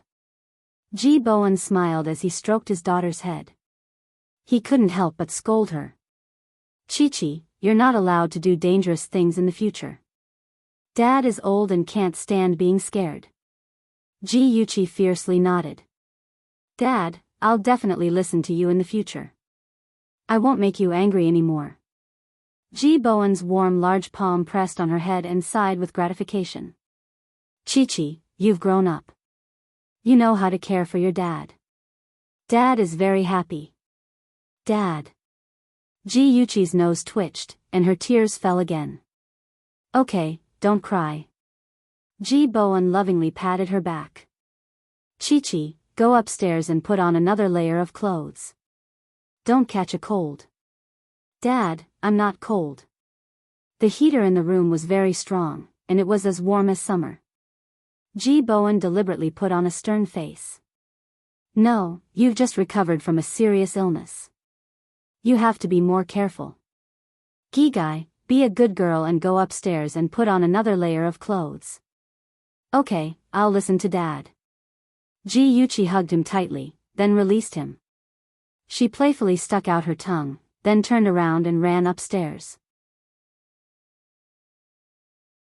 Ji Bowen laughed and shook his head with a doting expression.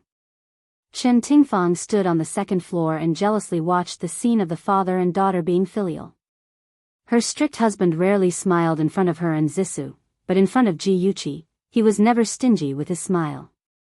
Could it be that he never cared about his wife? Auntie Chen, Ji Yuchi sweetly called out when she brushed past Chen Tingfang. Chen Tingfang smiled and said gently, Chi-Chi, change your clothes and quickly go downstairs to eat. Ji Yuchi responded crisply, okay. Chen Tingfang waited for her to walk away, and the smile on her face immediately disappeared, leaving only a gloomy viciousness in her eyes. During dinner, Ji Bowen kept putting food into Ji Yuchi's bowl, piling up a small hill. She pouted and said, Dad, if you continue to feed me like this, I'm going to become a little fat pig. You'll be prettier if you become a little fat pig. Look at you now, you've lost weight. Come, eat more. This is the chicken soup that Mama Wu specially made for you. Ji Bowen scooped half a bowl of chicken soup and placed it in front of her. Ji Yuchi rolled her eyes and said with a smile, Dad, you can't just spoil me. There's still Zissou and Ahan. Be careful not to make them jealous. Do you think they're as petty as you? Ji Bowen was amused by her mischievous look. Although he was joking, he still scooped half a bowl of soup for Yi Zissou and Ji Yunhan. Thank you, Uncle Ji. Yi Zissou took the soup and felt an indescribable pain in her heart. No matter how good or how outstanding she was as a stepdaughter, she would never be able to compare to someone else's biological daughter. The next day was Sunday, and it was also the day that Ji Yuchi and Jiang Tianhao had agreed to go out for dinner. She woke up early in the morning and dressed herself up beautifully. She quietly took in Yi Zissou's jealousy into her eyes. At around 9:00, Jiang Tianhao came to pick her up. His black coat made him look handsome, gentle, and tall. Ji Yuchi skipped over to him, revealing the innocence and cuteness of a little girl. Good morning, senior. Good morning, junior sister. Jiang Tianhao looked at her with a gentle gaze that could drip water. Ji Yuchi smiled and put on a white cloak with Mother Wu's help. She looked as adorable as a doll carved from jade. She carried her bag, turned around and said to Yi Zissou, Zissou, are you really not going? Senior isn't an outsider. It'll be more lively with one more person, don't you think so, senior? She tilted her head and looked at Jiang Tianhao with a smile on her face. For some reason, Jiang Tianhao had the urge to rub her soft hair. However, when he glanced at the low-key luxurious decorations of the Ji family, the strange feeling in his heart disappeared.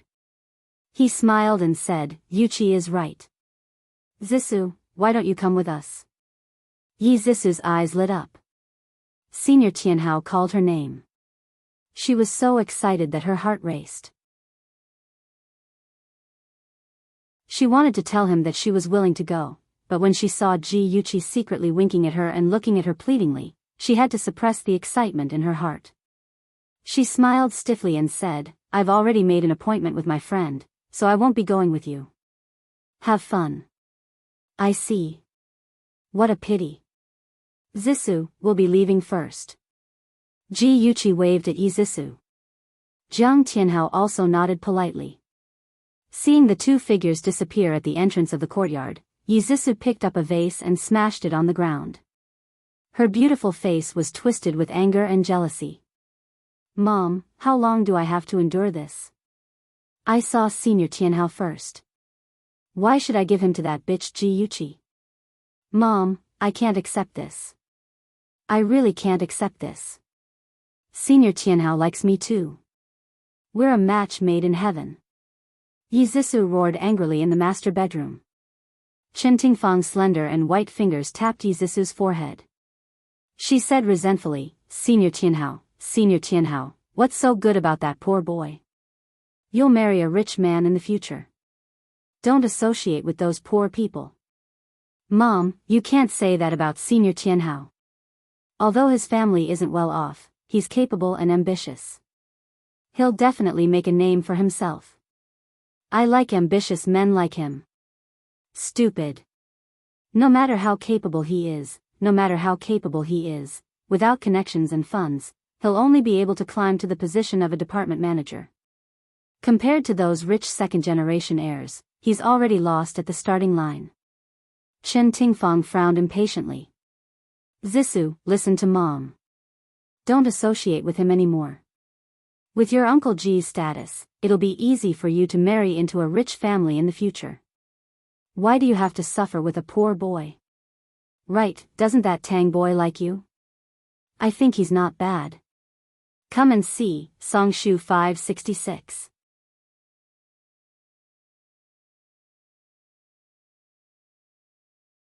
Chapter 792. Mom, Tang Feng isn't bad, but I don't like him. The one I like is Senior Tianhao. I beg you, please help me. Yi Zissou hugged Chen Tingfang's arm and acted like a spoiled child. Mom, if G Group becomes ours, we'll have our own money. Why do we have to marry a rich husband and look at his face? Her words poked at Chen Tingfang's sore spot. Although Chen Tingfang married a rich husband after remarrying, Ji Bowen wasn't the kind of person who indulged in extravagance. He wouldn't let Chen Tingfang flaunt her wealth, so he often made her lose face in front of those rich wives. Thinking about it, she used to be a legitimate daughter of a wealthy family. If it weren't for her family's downfall and her ex-husband's downfall, she wouldn't have to look at her current husband's face. Chen Tingfang's expression turned ugly. Yi Zissou continued to add fuel to the fire. Mom, you've seen it for yourself. No matter how hard we try, Uncle Ji still likes Ji Yuqi the most. She's his biological daughter. There's no way he'll leave his family assets to us. It was fine in the past. Ji Yuqi was arrogant and ignorant. One day, she would fall into our hands. But now, it's as if she's suddenly enlightened. Look at how happy she's made Uncle Ji. I'm even suspecting that she knows something. Chen Tingfang's gaze turned cold.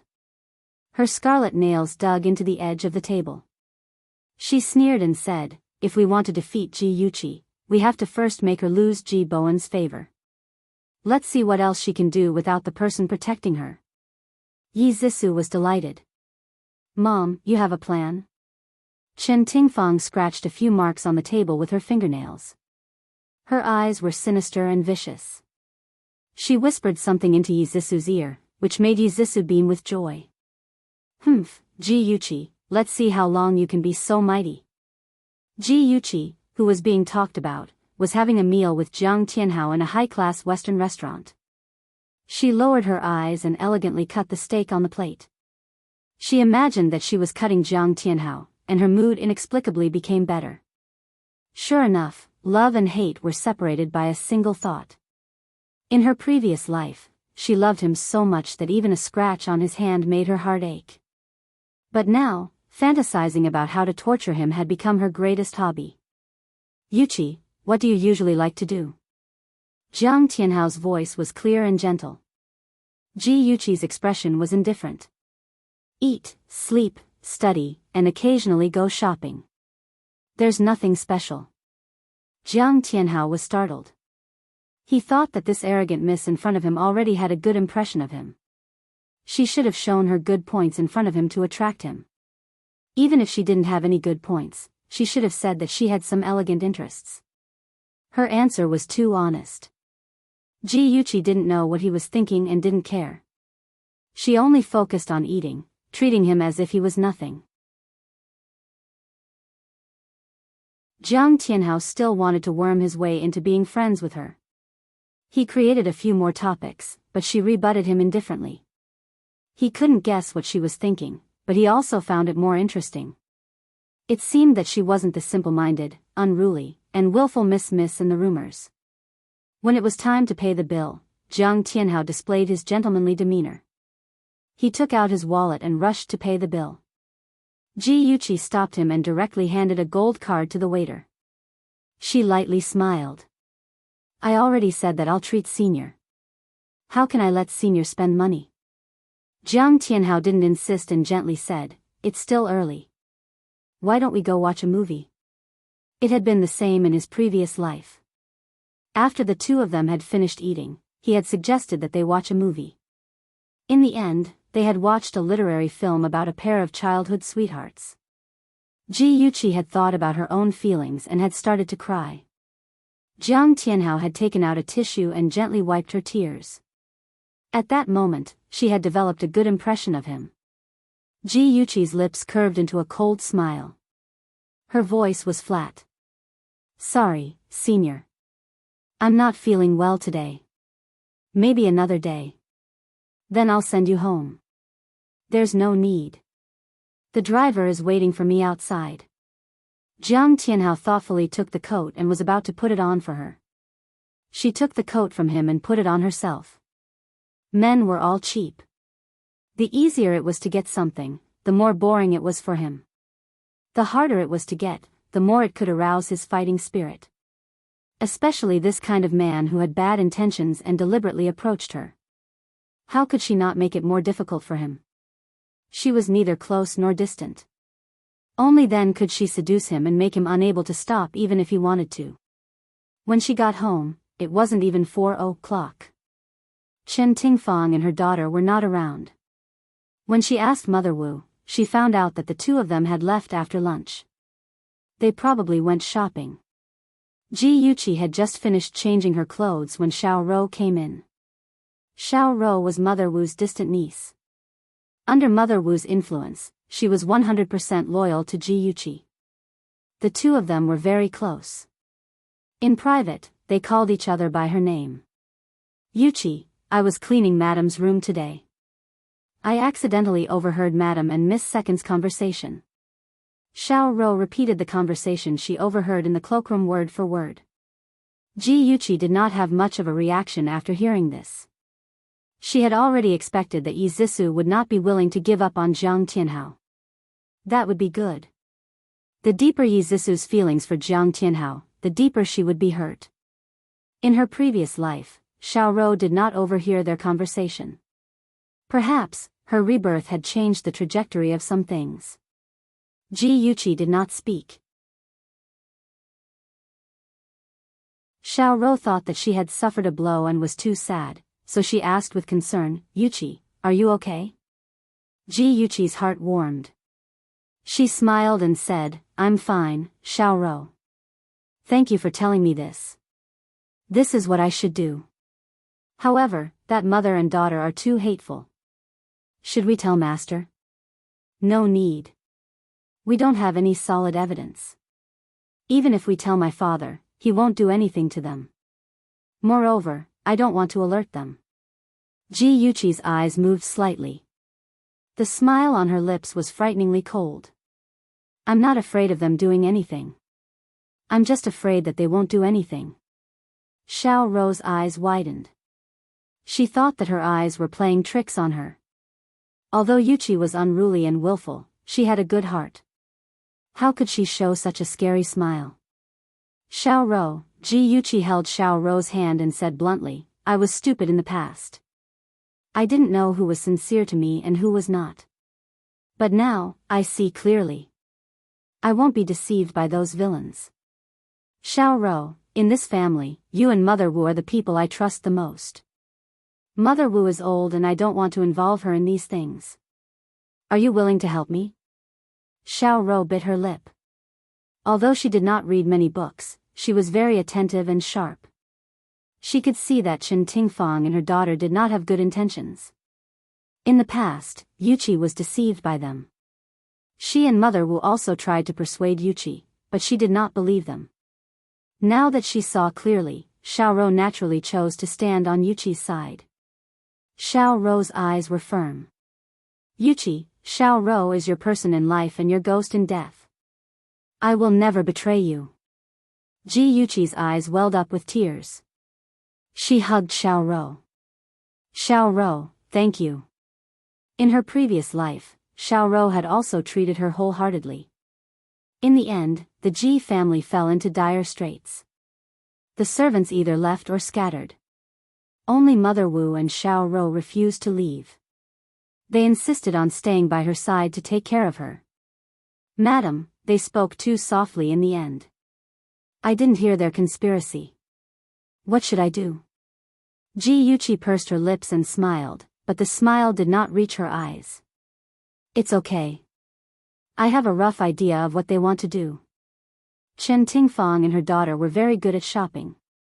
They did not come back until the evening and bought a lot of things. Yi Zixu took out 2 identical bottles of Chanel perfume and smiled as she approached Ji Yuqi. Big sister Chi-Chi, this is a new perfume from Chanel. We sisters will each have a bottle. We will use the same perfume at the Christmas ball. What do you think? This was an elegant and delicate fragrance of oriental flowers. Ji Yuqi took a deep breath and smiled happily. Zixu, your idea is amazing. Others will wear sister outfits and we will use sister perfume. Many people will be envious. Then it's a deal. Yi Zixu's charming face had a gentle smile, but a trace of viciousness flashed through her watery eyes. Imperial Capital University was one of the top universities in the country. Their business administration was a well-known major in the country. Most of the students studying in the management school had a strong background and could enter their own companies as soon as they graduated. This group of proud sons and daughters all had a sense of superiority and liked to be in the limelight. Therefore, they prepared with all their might and wanted to be the most dazzling and eye-catching person at the school's masquerade ball. Walking into the luxurious ballroom, a beautiful melody lingered in the hall. Miss, who came from a prestigious family, was chatting and laughing with the young masters. Her every movement exuded an elegant temperament. Ji Yuqi glanced at Yi Zixu, who was walking beside her. She smiled and said, Zixu, you are so beautiful today. Yi Zixu's black hair was tied up. She wore a silver fox mask on her delicate little face, revealing her perky nose and captivating cherry lips. She wore a layered white muslin evening gown that was as beautiful as a wedding dress and a pair of crystal high heels on her feet. It was not hard to tell that she was dressed as Snow White. Big sister Chi-Chi, you look very good today too. Yi Zixu praised her insincerely. Ji Yuqi, this B***TCH, was wearing all black. Did she think that she was filming The Matrix? Heavens, Yuqi, you are so handsome in this outfit. It seems that I should give up my title of school hunk to you. A man in a white tuxedo walked towards them. A silver mask covered the upper half of his face, revealing his thin chin and proud nose. A pair of elegant peach blossom eyes stared at Ji Yuqi affectionately. Ji Yuqi's slender fingers rested on her chin. She smiled lazily and said, Gu Fifan, I haven't seen you for a few days and you have become more and more romantic. Gu Fifan, the famous playboy of Imperial Capital University, was a sentimental seed. He changed girlfriends faster than he changed clothes. Some time ago, he had taken a liking to Ji Yuqi. Unfortunately, Ji Yuqi had never treated him well. He did not expect her to suddenly change her attitude. How could he not be surprised? Attention, Songshu 566. You're tuning into the Dreamy Love Stories YouTube channel. Don't forget to subscribe and join us on this journey to catch the most captivating stories.